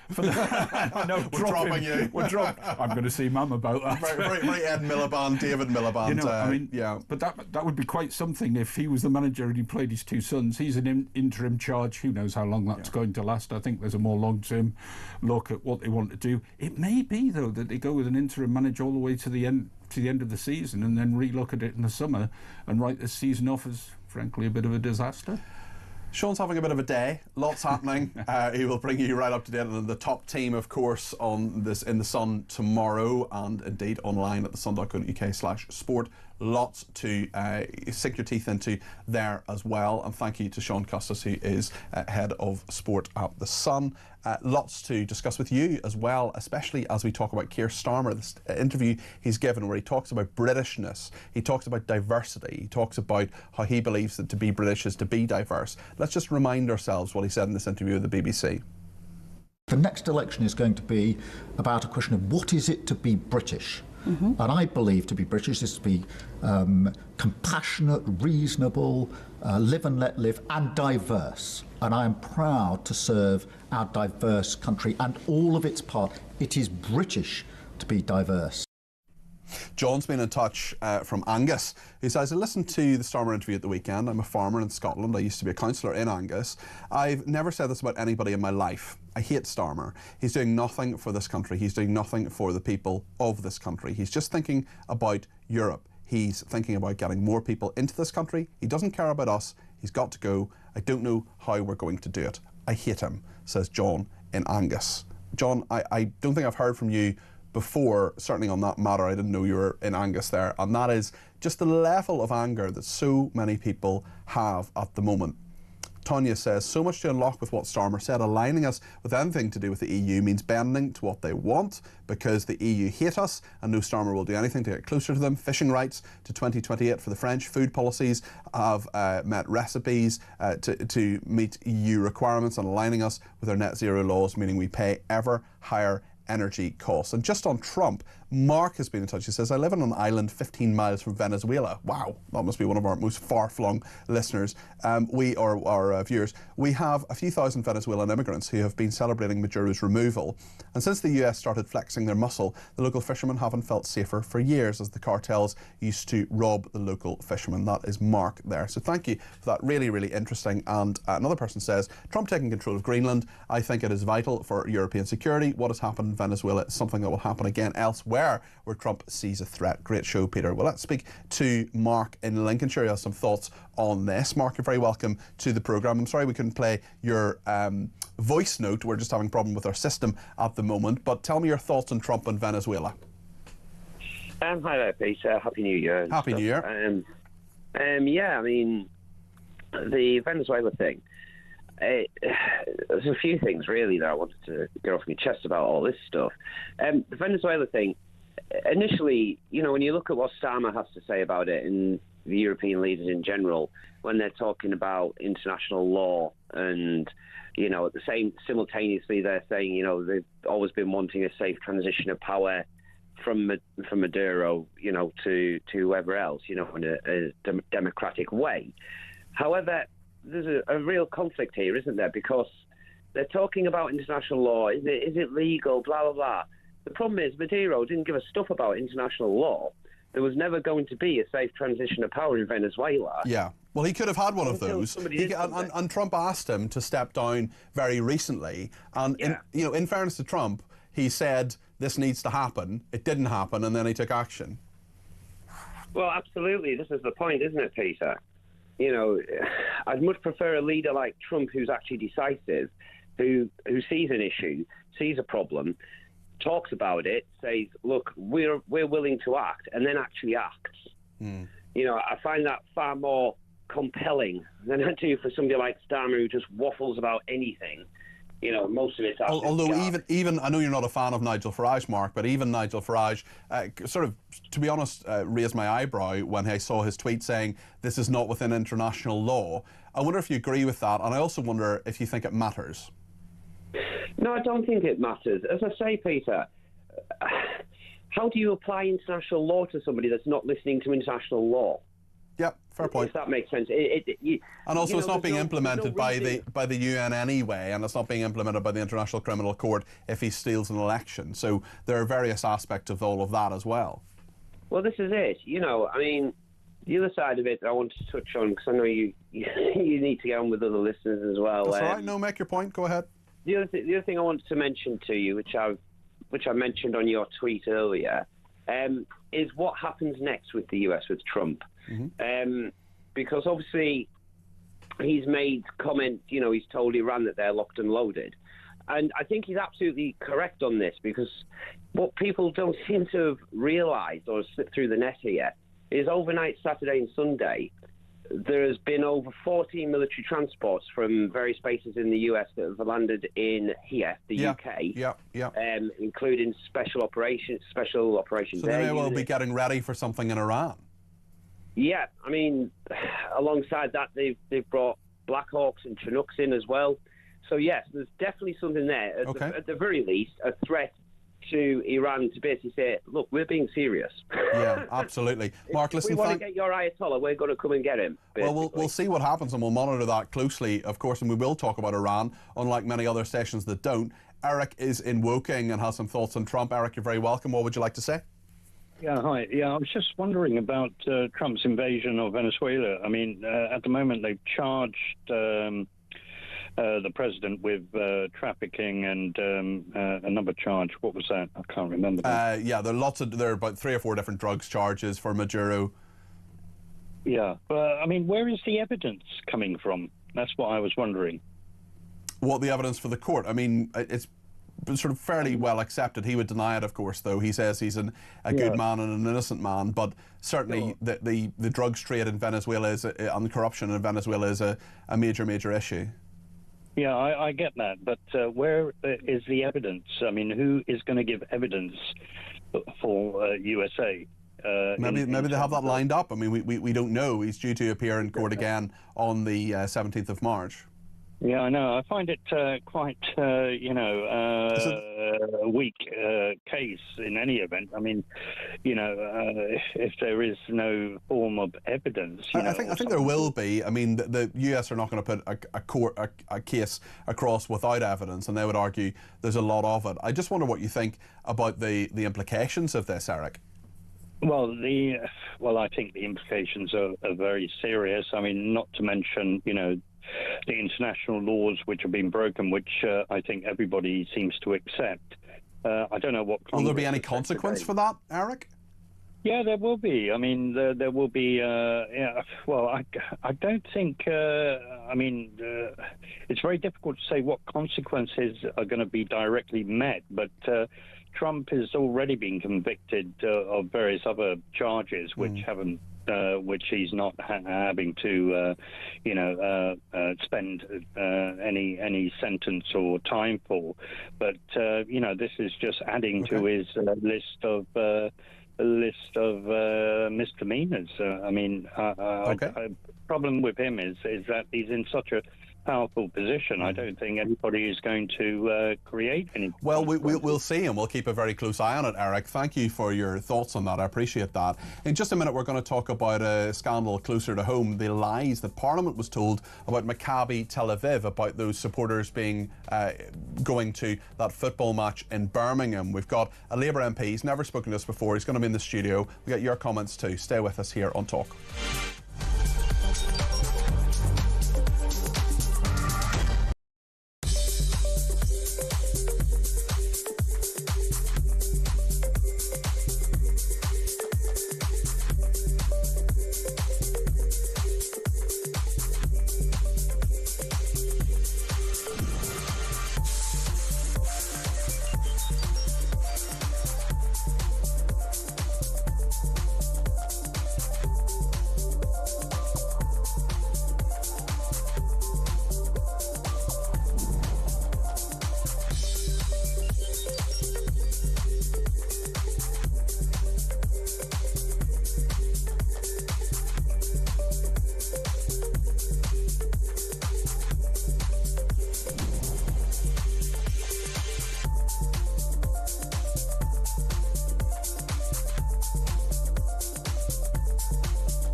Across the UK.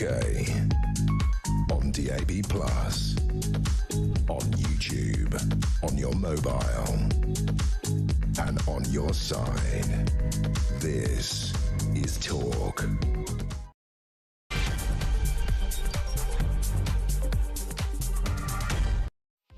Well, a very good evening. This is Talk Drive. I'm Peter Cardwell. Thank you so much for your company. There's so much to talk about, including Venezuela, what is happening there, and of course what's happening in New York to President Maduro. He has been charged. He says he's innocent. He also says he's still the president of Venezuela. Lots of people would disagree with that. We're going to talk in just a second about a big scandal that I don't think the media is talking about enough. I don't think the society is talking about this enough. The lies we were told by West Midlands Police, certainly questionable information in regard to the intelligence that led to Maccabi Tel Aviv fans being banned from Aston Villa. We'll talk to a Labour MP about that in a second. He's in the studio.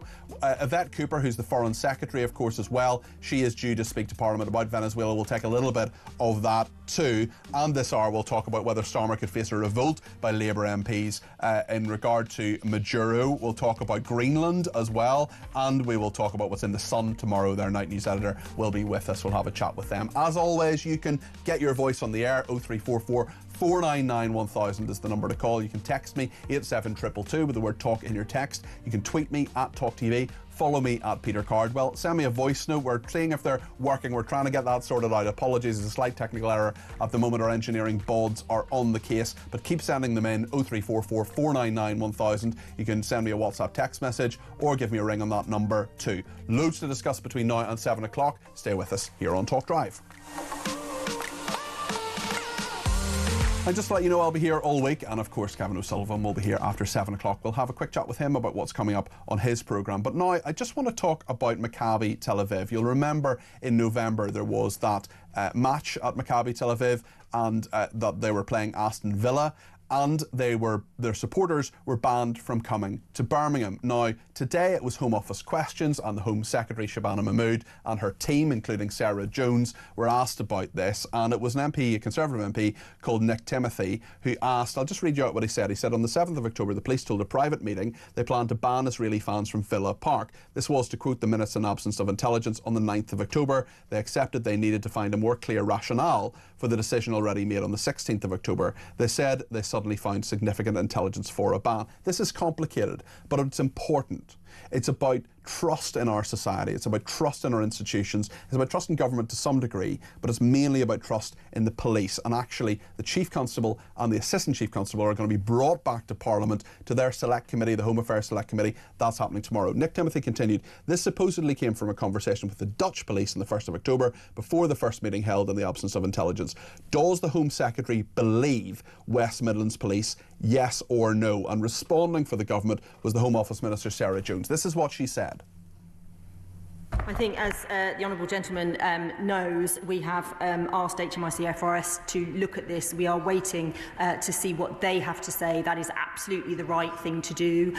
Did we disagree with the decision? Yes, we did. Do we want to get to the bottom of what happened? Absolutely, we do. Sarah Jones there replying to Nick Timothy. Well, another person who was there was Jonathan Hinder, who is Labour MP for Pendle and Clitheroe. Jonathan, you're very welcome in the studio. Thanks for coming in. Tell us your thoughts on this. What questions still need to be answered? Yeah, well, I mean, from the start, for me, this never really passed the smell test. So I'm a former police inspector myself. I've policed big football matches, North London derbies, West Ham matches, FA Cup finals. And the idea that one of the biggest police forces in the UK, the West Midlands Police, could not handle 2,000 Maccabi Tel Aviv fans in a Europa League group match on a Thursday night when there aren't that many other events just didn't quite sound right. But the thing is, it's got worse and worse as we've learned more.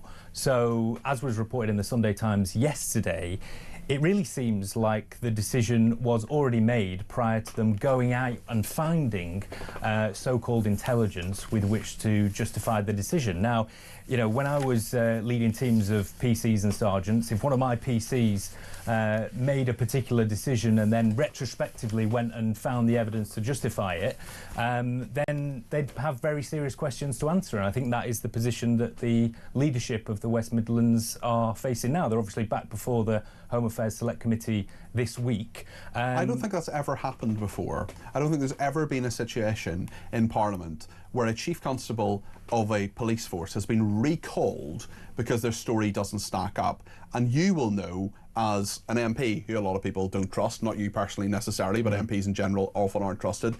Police, there's a big crisis of trust when it comes to policing in this country. And as we return to time and time again on my programmes, the Jewish community often doesn't trust the police and doesn't trust authority because of the horrendous levels of anti-Semitism in this country. When you put all of that together, what needs to happen now, do you think, Jonathan? Well, I think there needs to be real accountability about it. So I was in the chamber, as you said, when Sarah Jones was saying we've asked the Inspectorate of Constabulary to look at it. That's led by Andy Cook, the former Chief Constable of Merseyside, whom I respect greatly.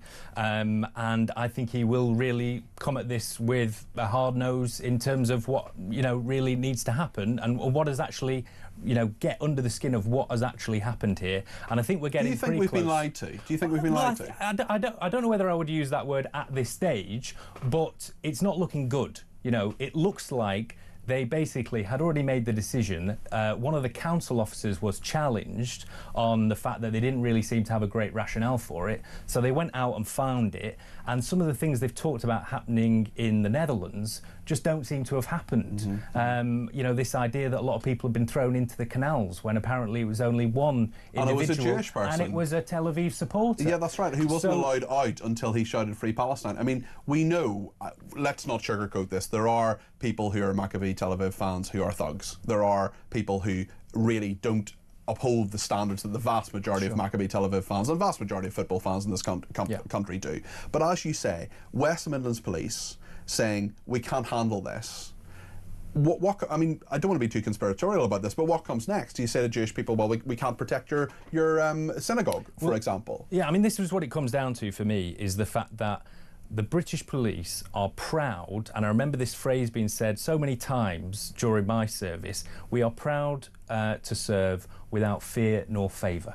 And that is why this is so important, as you say, because the perception is that in this case, they were policing with favour and fear of what a particular community might think. Not based on the intelligence, but actually, well, certain prominent members of the community don't want it, so we're not going to go ahead with it. Not going to do what we do at hundreds of football matches every year across the West Midlands and police it according to the risks. So it's crucial, as you say, the police are in a position now of low public confidence, and no one is a bigger champion of British police than I am in the House of Commons. You know, I absolutely love British police and the people who are bold enough to do it, but their leaders need to be strong enough to actually make decisions which are in the best interests of everyone and not be swayed by some influential members of the community. Do you think Ayub Khan MP has a case to answer here? Because he was campaigning, he's the MP for the area, he was campaigning for this ban to happen, he was rejoicing. I don't think he wanted the match to happen at all, did he? Well, he didn't want the match to happen at all, that's right, but he was rejoicing when the fans were banned. So thank you for correcting me there. The point, I suppose, I would ask is, do you think, given their arrests on the night when there weren't Maccabi Tel Aviv fans there, do you think the threat actually came from those who would break the law, who were against Maccabi Tel Aviv? Is it actually Islamism that's the issue here, rather than Maccabi Tel Aviv fans? Well, on both sides of this issue, you know, we have seen you know, as you say, Maccabi Tel Aviv fans have been involved in things in the past. But a small number. But when you have hundreds of people from that community out in the street, not all of them necessarily, some of them breaking the law, when the police were assessing this threat, should they have looked at Islamism more than they looked at the threat from the Maccabi Tel Aviv fans? They should look at extremist threat from all sources, absolutely. You know, and I think what you see in the documents that have been leaked is that the risk assessment is moving up and down without clear justification as to why that is. And it all seems like it's about justifying the decision that was made without the intelligence there. So it's very, very troubling, and I think there has to be clear accountability on it. So, you know, I understand... What's clear accountability look like? If this report comes out, and I know you're going to say, well, there's going to be a report by the inspector, but if the report is damning, and is as damning as you think the evidence and I think the evidence is, should we see resignations at the top of the West Midlands Police? I don't see there being any alternative, to be honest. And by the way, I'm not someone, my politics is not of consultations, reviews and quangos and so forth. We want to make a decision very quickly. The Prime Minister made it very clear straight away that he did not appreciate this decision initially. So I think it's clear where the government is on this. But yeah, as I say, if one of my PCs had done this kind of thing at a much more minor level, they'd be looking at gross misconduct. So yeah, absolutely. How long were you in the police? A decade. Okay. When you look at Keir Starmer, you're a Labour MP for Pendle and Clitheroe. When you look at Keir Starmer in terms of what he's been saying, I just want to play this clip again that a lot of our viewers and listeners have been reacting to today. He was asked by the BBC about what it is to be British. This is what Keir Starmer said. The next election is going to be about a question of what is it to be British? And I believe to be British is to be compassionate, reasonable, live and let live, and diverse. And I am proud to serve our diverse country and all of its parts. It is British to be diverse. He said the word diverse there 3 times. Do you agree with him? Because a lot of our viewers and listeners don't. Well, I think what he's saying there, which I would agree with, which is that we're respectful of diversity. I don't think there's a better country in the world to live in as an ethnic minority person than Britain, quite frankly. I think we're the least racist country in the world, and that respect for diversity, whether it's skin colour, and, I'm most focused on genuine diversity, diversity of thought, and experience that people can bring. So, yeah, I would agree with him in the sense that it's respect for diversity that makes us a brilliant country to live in. But can you see that a lot of people will look at the fact that in his New Year's message, in that clip, he didn't mention immigration once. In that interview, he was asked about it, but he really didn't dwell on immigration. And we're in a situation where just a few days ago, lots of local authorities, including in your constituency, will have looked at this plan to renovate homes, for example, to build homes and then give them to asylum seekers who haven't contributed to this country, when there are lots of people, including your constituents, who have. Do you think the Prime Minister gets it here? Because there's a lot of people on the backbenches, maybe you're one of them, who is saying, hold on a second, is there actually a connection between the Prime Minister really understanding what the country needs? Well, fundamentally, I think what we need is to actually stop people from coming over in the boats. We can talk about whether they're in local authority accommodation, council houses, hotels. Obviously, we don't want them to be in hotels. But there's no point saying, well, we're actually going to move them into somewhere else. We actually need to stop people coming in this fashion.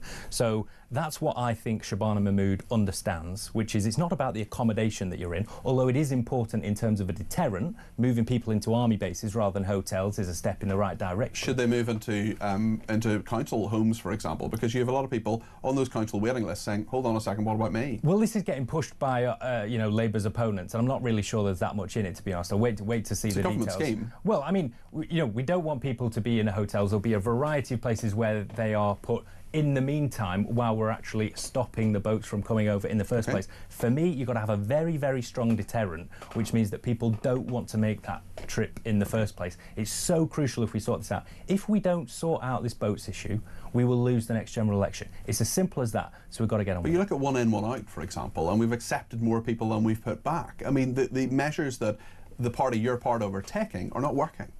Well, let's give Shabana Mahmood some time. She was appointed in September. I think we've seen a real step change in the approach, and I really appreciate that. She's decisive. Is that because Yvette Cooper didn't do anything? Well, I don't know whether I would go that far. She, after all, did negotiate the French deal, and that takes a lot of work. It takes a lot of time, so I appreciate that. But I think Shabana Mahmood has come in after over a year of Labour government and seen that the pace of change, as we've seen across a lot of areas, has not been quick enough. So, I'm backing her to sort this out. Just before you go, when we are waiting for a statement for the Foreign Secretary on Venezuela, we'll bring that to you in just a few minutes here on Talk. Whenever she stands up in Parliament, we'll bring it to you. We're all becoming experts on Venezuela. Do you think the Prime Minister's approach is the right one? Well, I wouldn't claim to be an expert on Venezuela, but the Prime Minister is in an impossible position. She's just starting now. Sorry to apologise. Thank you so much, Jonathan Hinder there. Foreign Secretary Yvette Cooper. For the Swiss authorities. The British Embassy has been supporting the family of Charlotte Nidham, who was educated in Hertfordshire and in North West London. And I can confirm that yesterday Charlotte's family were given the devastating news that her remains had now been identified. Charlotte was just 15. The whole house will be thinking of her and her friends and family now. Madam Deputy Speaker, let me turn to Venezuela. Over the weekend, the US conducted airstrikes on a series of Venezuelan targets and confirmed that it had captured Nicolas Maduro and his wife, Celia Flores. They have been indicted on narco-terrorism, drugs, smugglings and weapons charges. I can confirm to the House that the UK was not involved in these operations. UK policy on Venezuela has long been to press for a peaceful transition from authoritarian rule to a democracy which reflects the will of the Venezuelan people and maintains security in the region and is in line with international law. That remains our position and our determined view about what must happen in Venezuela now. And over the weekend, I discussed this with Secretary of State Marco Rubio, and the UK government is in close contact with our international partners on this issue. The first duty of government is the safety and security of our citizens, and my department is working tirelessly to ensure the safety of British nationals. Over the weekend, I spoke with the UK Chargé d'Affaires in Caracas, and all our embassy staff are safe and accounted for and are working to support the approximately 500 British nationals in Venezuela. Our travel advice currently advises against all travel to Venezuela, and British nationals in Venezuela should closely follow our travel advice, which will be kept up to date. Madam Deputy Speaker, we should be under no illusion as to the nature of the Maduro regime. A once functioning democracy has become a hub for very dangerous organised criminal gangs. Corrupt links involved Iran, with Hezbollah increasingly present in recent years, as well as malign support from Russia. And a regime which has facilitated illicit finance, sanctions evasion and organised criminal activity, including narcotics trafficking and illegal gold trading. That undermines the security of the whole region, including UK overseas territories, as well as the United States and other regional partners. The country has been driven into economic ruin with an 80% drop in their GDP in a decade. Over 8 million people have left, causing instability elsewhere in the region. And we have seen Maduro's regime systematically dismantle democratic institutions, silencing dissent and weaponising state resources to maintain power through fear and corruption. The International Criminal Court has opened an investigation into possible crimes against humanity following reports of hundreds of extrajudicial killings, including at the hands of Venezuela's security services and paramilitary groups under the regime's command. And UN investigators have repeatedly reported a pattern of arbitrary detentions, tortures and killings. In July 2024 presidential election, millions of Venezuelans voted, but the official results have never been published. The opposition leader, Maria Corina Machado, was banned by Maduro from standing. International observers cited basic failures of election integrity, and independent tallies covering 80% of polling stations showed a clear victory for Edmundo González, and yet Maduro claimed victory. And most recently in October, the UN independent fact-finding mission reported on state security forces using firearms against protesters after the elections 18 months ago, where 25 people died. González has been forced to leave the country and claim political asylum in Spain. Machado was forced into hiding for her own safety and had to be spirited out of the country to receive her Nobel Peace Prize in Norway last month. These are the hallmarks of a regime that clings to power through fear, coercion and violence, not through democratic consent. And that is why, as the Prime Minister said on Saturday, we can shed no tears for the end of Maduro's rule. Let me turn to UK policy. Because, Madam Deputy Speaker, the UK has long been an advocate for a democratic Venezuela and a vocal critic of the Maduro regime. Since 2019, successive UK governments have refused to recognise the regime. Through the G7, the UN, with partners and directly, we have continued to call out the Maduro regime and its appalling human rights violations. We have also, in some areas, taken a different policy approach to some of our allies. Our other Five Eyes partners have closed their embassies, but we have maintained our diplomatic mission in Caracas at a much more senior level than many of our partners, and seeking dialogue, sustaining direct contact with the opposition, supporting Venezuelan civil society, and advocating for British interests. A year ago, around Maduro's inauguration, the UK acted alongside partners and announced a wave of new sanctions. We targeted 15 individuals, including judges, senior-ranking officials in Maduro's regime, responsible for undermining democracy, the rule of law, and human rights violations. And we have imposed sanctions on individuals, but not on sectors of the economy. And we have not supported or been involved in blockades or strikes against drug boats. We have continued to directly promote the interests of the British Overseas Territories, who need to see stability in the region. And of course, throughout, we have promoted and maintained support for international law. Commitment to international law, as the Prime Minister set out on Saturday, is immensely important to this government. Those principles guide the decisions that we make and the actions we take as part of Britain's foreign policy. That commitment to international law is part of our values, is also strongly in the UK's national interest. And our manifesto talked about a foreign policy that is progressive and that is also realistic, engaging with the world as we find it in the interests of UK security, prosperity, and our values. That means upholding international law and defending democracy, and it means confronting the complex, evolving and hybrid threats that we and our allies face in the world today. And those principles and values also guide the conversations that we have with our allies across a range of issues where we agree and disagree. And in my discussions with Secretary Rubio, I raised the importance of complying with international law, and we will continue to urge all partners to do so at every stage. It is, of course, for the US to set out the legal basis for their actions, and the UN Security Council is discussing Venezuela this afternoon. These issues will continue to be matters for international discussion. I discussed with Secretary Rubio what should happen next, and our continued commitment to a transition to a peaceful and stable democracy.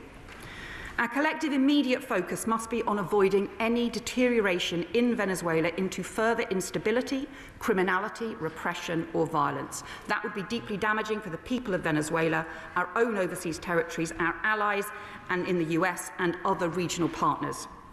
The UK has long been clear that the leadership of Venezuela must reflect the will of the Venezuelan people. So the international community must come together to help achieve a peaceful transition to a democratic government that respects the rights and will of its people. That must mean action on the economic crisis, the release of political prisoners, the return of opposition politicians, an end to political repression, respect for human rights, and plans for the holding of free and fair elections. And I urge the acting President, Delcy Rodriguez, to take these steps forward because the people of Venezuela have a right to decide their own future. The US Secretary of State and I discussed the particular role that the UK can play to support a peaceful democratic transition and stability. Because drawing on our embassy in Caracas and on the work that we have done over many years to build up relationships and dialogue with Venezuelan opposition parties and with the current authorities and regime, and of course, our relationship with the US. To that end, I have also spoken today with Venezuelan opposition leader Marina Corina Machado, and her unwavering fight for democracy, human rights, and the rule of law in Venezuela and against oppression is inspirational, and we will keep in touch over the days and weeks ahead. Finally, Madam Deputy Speaker, let me turn briefly to another matter. The House will have seen recent comments from the United States and from Denmark regarding Greenland. Let me be very clear on the UK position. Greenland is part of the Kingdom of Denmark. Our close European partners, our long-standing NATO allies, and all our countries work closely together on security issues and will always do so. The future of Greenland is a matter for the Greenlanders and Danes and no one else. I commend this statement to the House. I call the Leader of the Opposition, Kemi Baden up.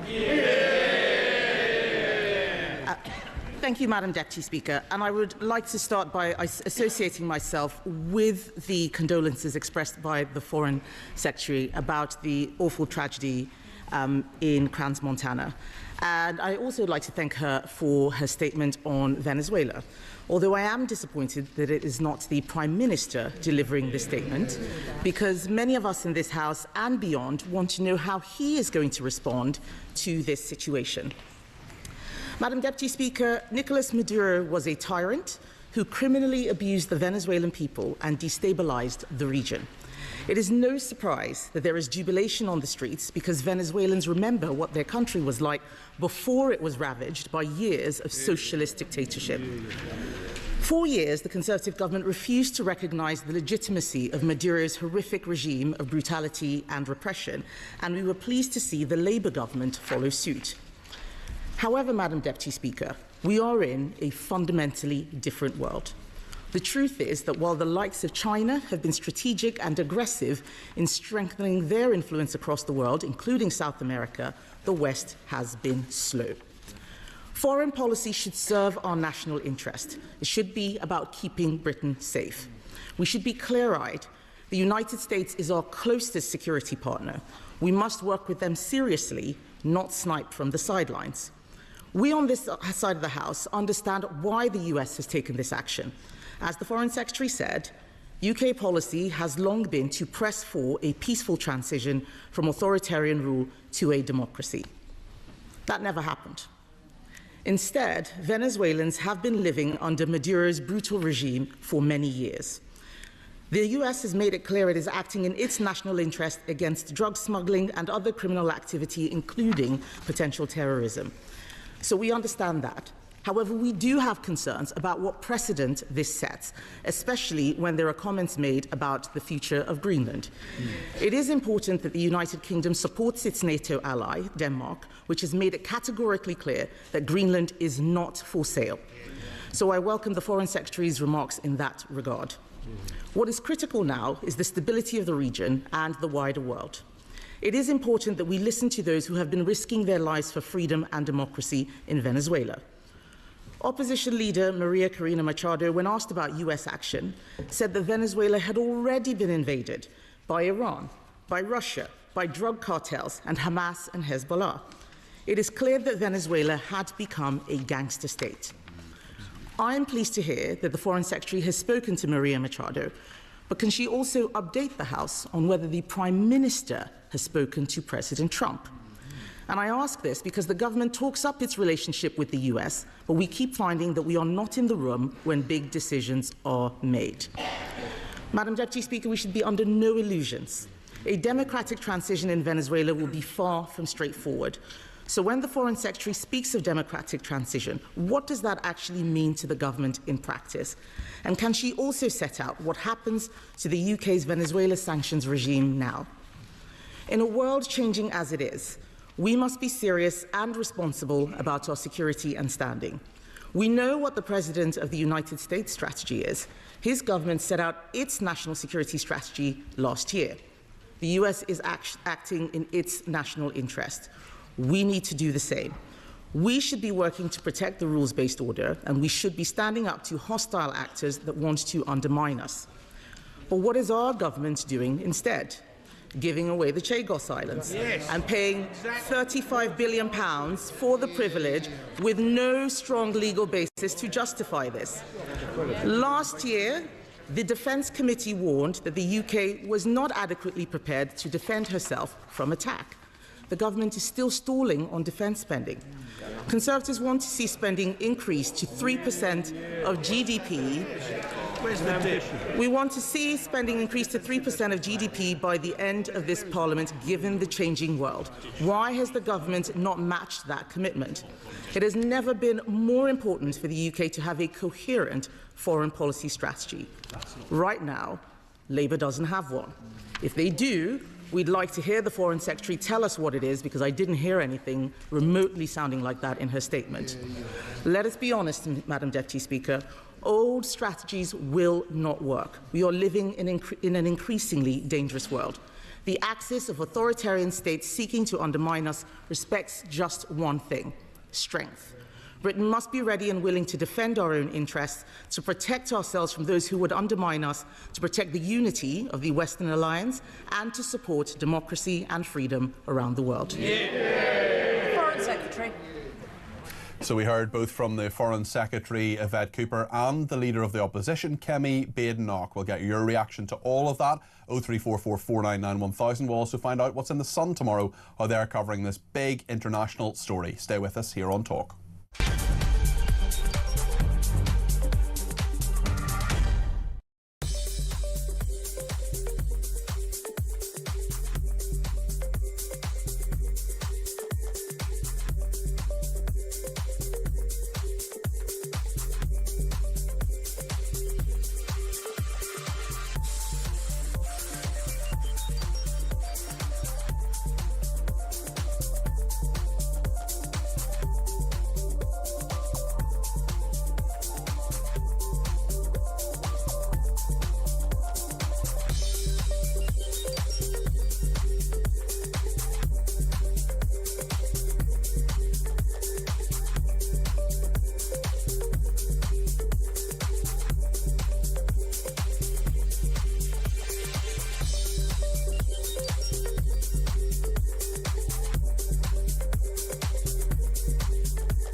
Brand new for 2026. It's going to be the only way to start your day. It's the home of common sense. It's where the nation can come to speak about the day's news. It's the Jeremy Kyle Breakfast Show. You know who you are. You get up, you graft, you work hard. I'm here for you. We want to hear your side. Promise you one thing. It is where the nation can and will come to talk. The Jeremy Kyle Breakfast Show, weekdays from 6 a.m.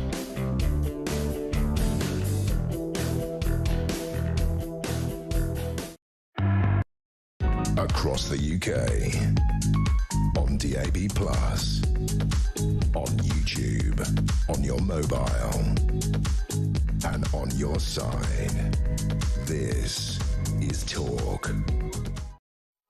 Well, as we've been hearing in the House of Commons, they're still talking at the moment, the Foreign Secretary answering questions from Priti Patel and others on all of that. We'll keep an eye across that, and if there's any major information that comes out of it, of course, we'll bring it to you between now and 7 o'clock, or Kevin will talk about it after 7. The despot in the dock is the big story in the Sun tomorrow, of course. Nicolas Maduro in New York getting his first taste of US justice. To discuss all of this, of course, we have our top man from the Sun, John Lucas, the night news editor, who's with us now. A huge story that's gone on, and with new elements being added to it all the time. Now he's been, and his wife actually as well, have been in the New York court.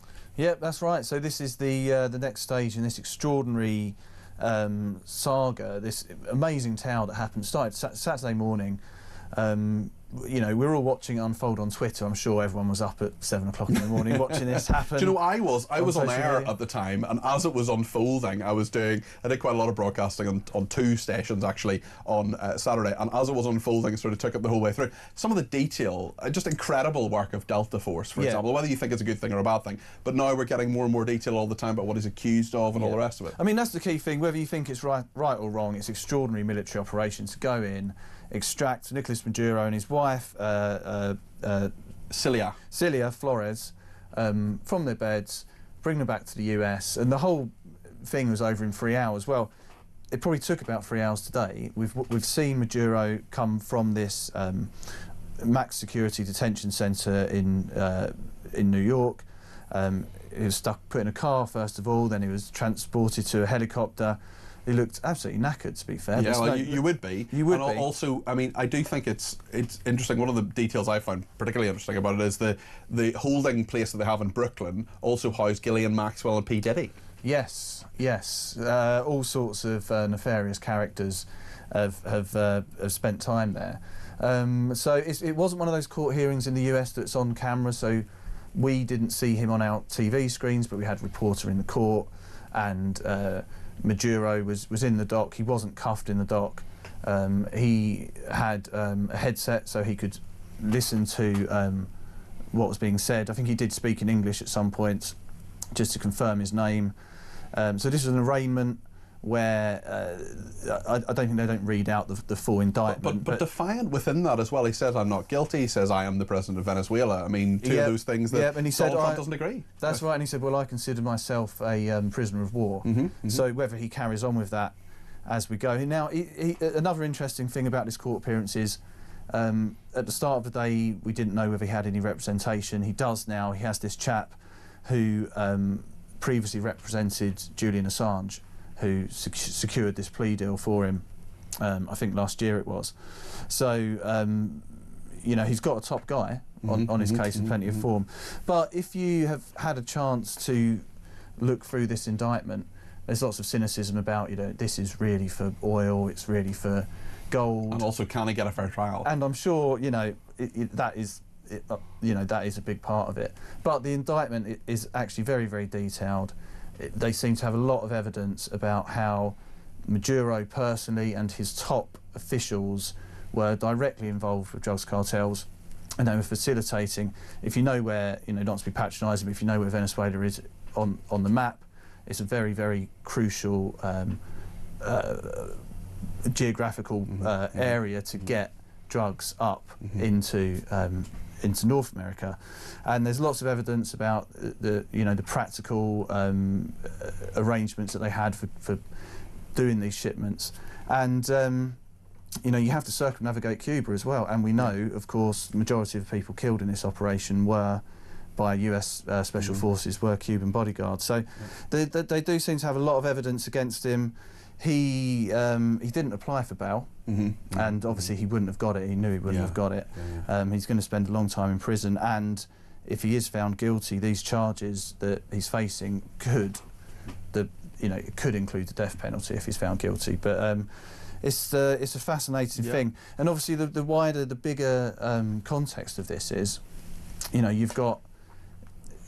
Trump says he's taken control of Venezuela. He wants to somehow go into Greenland or secure resources. Well, Rubio there. as well, talking about Cuba, Colombia. Yeah, he's talking about the Colombian president. He's a bad guy who likes to send cocaine. But the wider context is you've got all this stuff going on in the Middle East as well, where if it all and military build-ups as well, we've been hearing about as well. It'd be really interesting to see all of that. John, just tell us about a couple more stories just briefly. One about the fake admiral fined 500 quid. Yeah, another water mitty. You know, our readers get very, very annoyed by this. As you would. We describe ourselves as the forces paper, you know, and we have a good readership amongst the forces and you know, ex-military guys, and you know, they get absolutely infuriated by these water mitties. So this is a chap called Jonathan Carley. He last year turned up to a Remembrance Day event in North Wales, and he had a Rear Admiral's uniform on. He had a dozen gongs pinned to his chest, including an MBE, a DSO, Distinguished Service Order, 4 campaign medals, and he told the marshals, "I'm actually the King's representative in North Wales." Yeah, you know, they're going to work that one out. It's amusing, but it's incredibly disrespectful to everybody else who's there. Now, I think the guy, he has a few issues, to be fair to him, and he did go guilty. He's got fined 500 quid for this, but also he's been doing it a long time. So there are whole online communities dedicated to spotting these water mitty guys. Okay. Yeah, absolutely, and especially, you know, in this day and age where you've got the internet, they very quickly get found out. And people found all these other events that he'd been to, and you know, lots of other details about. He claims to have studied at Oxford and Harvard. He taught at Eton. He says. Teaching Princes William and Harry, and all load of baloney. You're painting a picture there. It is. I mean, it makes sense that they're online communities because people, your readers, and many of our viewers and listeners as well, are either serving or their veterans, or their families who are families of veterans, or people who care about the military. Anytime we do a military story, anytime we talk about prosecuting soldiers or whatever, we got a huge reaction, rightly so. They will be justifiably very angry about this. I'm going to be brutally honest. The story I'm most interested in is your last one about an Easter egg that's 2,074 calories. An outrageously chocolatey, biscuity egg is also more than the suggested daily intake of calories for a woman. Yeah, well, Christmas is over. We know if you've been to the supermarket. Easter's only around the corner. They're already on the shelves. And, we always have these stories, the Easter eggs are out already. But, I mean, I don't know, is it a good thing or a bad thing? This is 76 grams of saturated fat. I'm going to say it's a bad thing. But have you had those? It's the M&S really chocolatey biscuits, right? Yeah. This isn't a free ad for M&S. You're talking to a man here who, on my weekend shows, used to have the biscuit breakdown, where the Tech Up Dave, he's not on today, I see me today, but Tech Up Dave would bring in biscuits every week, bring in new biscuits, and we'd test them. Nice. And one of them was those extremely chocolatey ones. And actually, he brought in one time the extremely chocolatey ones with like a custard cream inside as well. There's all of that. Right, so I mean, what they've essentially done is they've made one of those sort of in the shape of an egg, and it's got all crunchy stuff inside. They have also made those giant custard creams as well, which are, again, about 2,000 calories. But this egg is the most calorific Easter egg ever to appear on British supermarket shelves. Now, and I know some people will say, yeah, but it's not like you sit and eat the whole egg in one go. Wow. And it's like, don't you? Actually, don't you? It does happen. I know it happens. As my frame would suggest, I've eaten a few Easter eggs in my time. Yeah, so that's going to be out there, and we've got a sort of a rundown of some of the biggest, most calorific eggs, and obviously it comes the news angle beyond that is we've got the government's junk food advertising ban. Of course, coming this week, coming in as well. We're giving them a bit of free advertising. Whether it is the arraignment of Nicolas Maduro you want, or detail about an Easter egg with 2,074 calories, John and his team have got it covered. John Lucas there, night news editor of The Sun. All of that in the paper tomorrow, or at thesun.co.uk. Lots more to discuss with you in just a minute here on Talk.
Across the UK, on DAB+, on YouTube, on your mobile, and on your side.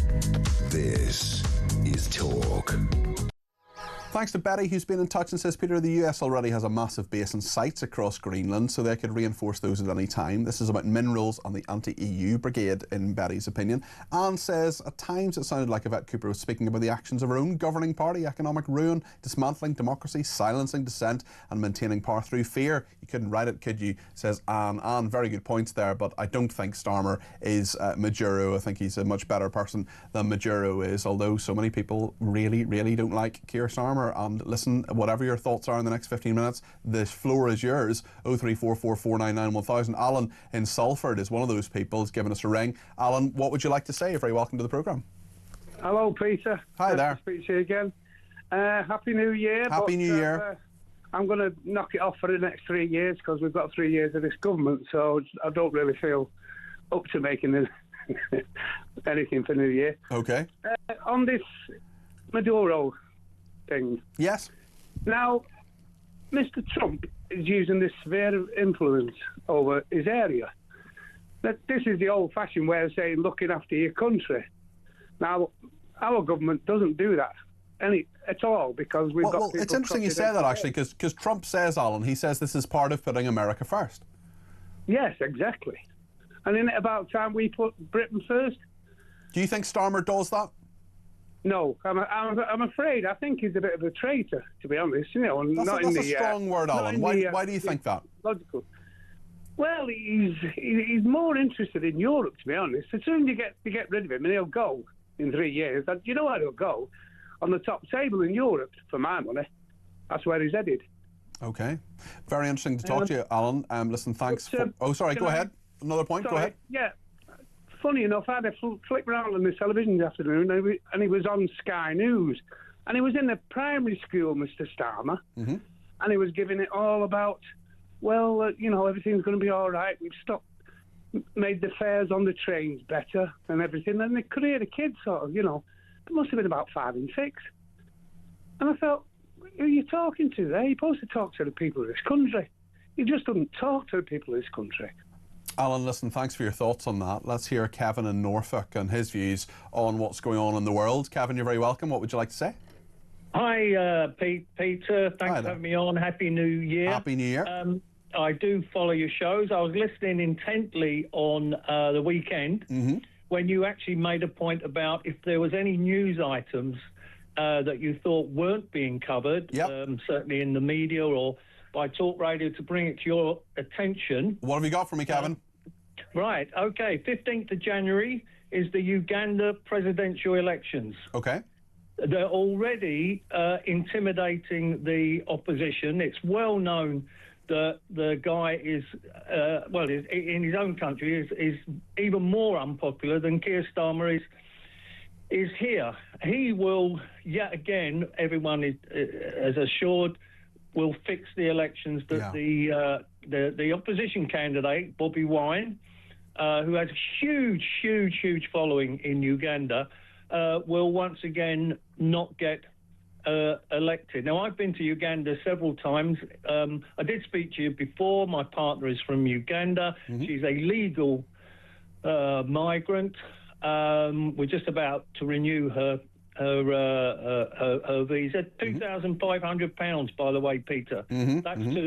And she's already working, paying insurance, paying tax. But the main thing I wanted to bring to attention, which seems to have gone under the radar, is that these presidential elections are going to go on. Now, Museveni, the president there, he's been there around 40 years now. Well, he's a carbon copy of Mugabe, and everyone knows what a terrible person he is. So 15th of January, you watch all we're going to keep an eye on that go on. We're going to keep an eye on that, Kevin, and I really appreciate you mentioning it. And I often say that, you know, you can ring us and tell us about what we're talking about on the show, but if there are other things you think we should be talking about, Kevin's just done that and given us some food for thought on that. Cindy in Michigan, I'm going to speak to you in a second. We're going to take a short break first.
Brand new for 2026. It's going to be the only way to start your day. It's the home of common sense. It's where the nation can come to speak about the day's news. It's the Jeremy Kyle Breakfast Show.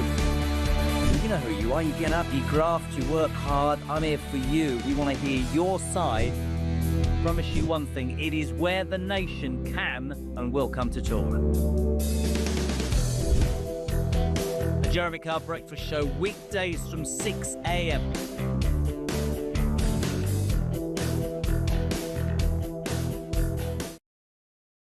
Across the UK, on DAB+, on YouTube, on your mobile, and on your side. This is Talk.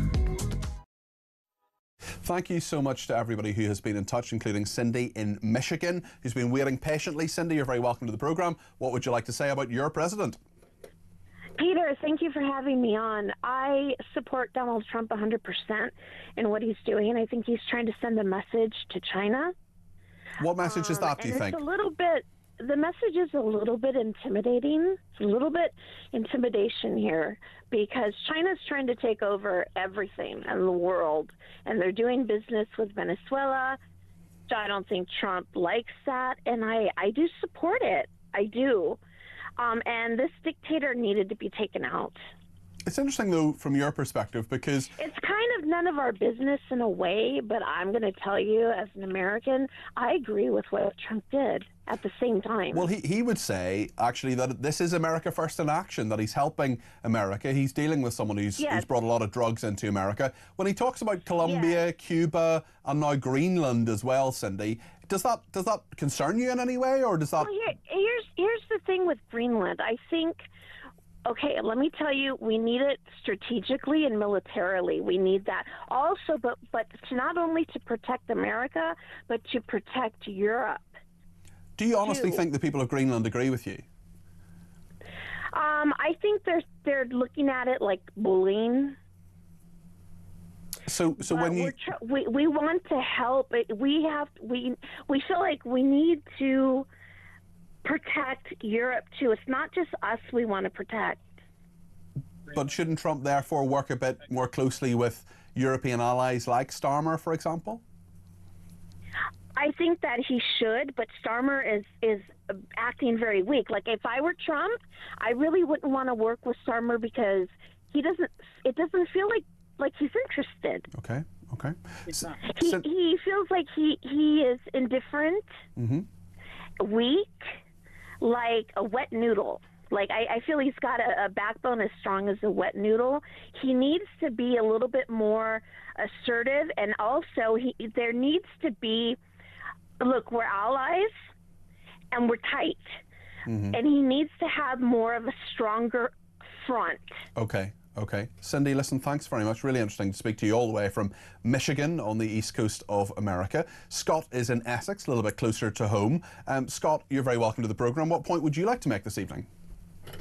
Hi, it was just the conversation earlier about the migrants who are in a nice warm home while our homeless veterans and elderly are freezing.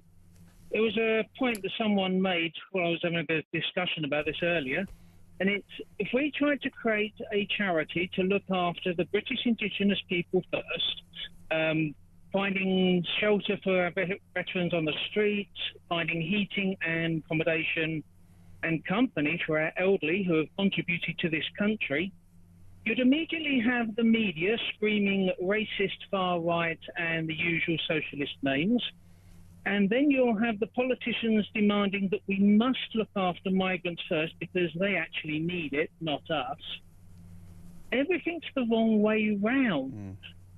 And it is getting to a point where people are just saying, as I've heard on this station so many times before, we have had enough. When you hear what Keir Starmer said about diversity and said what it is to be British, we've played that clip a few times today, Scott. Have you heard it?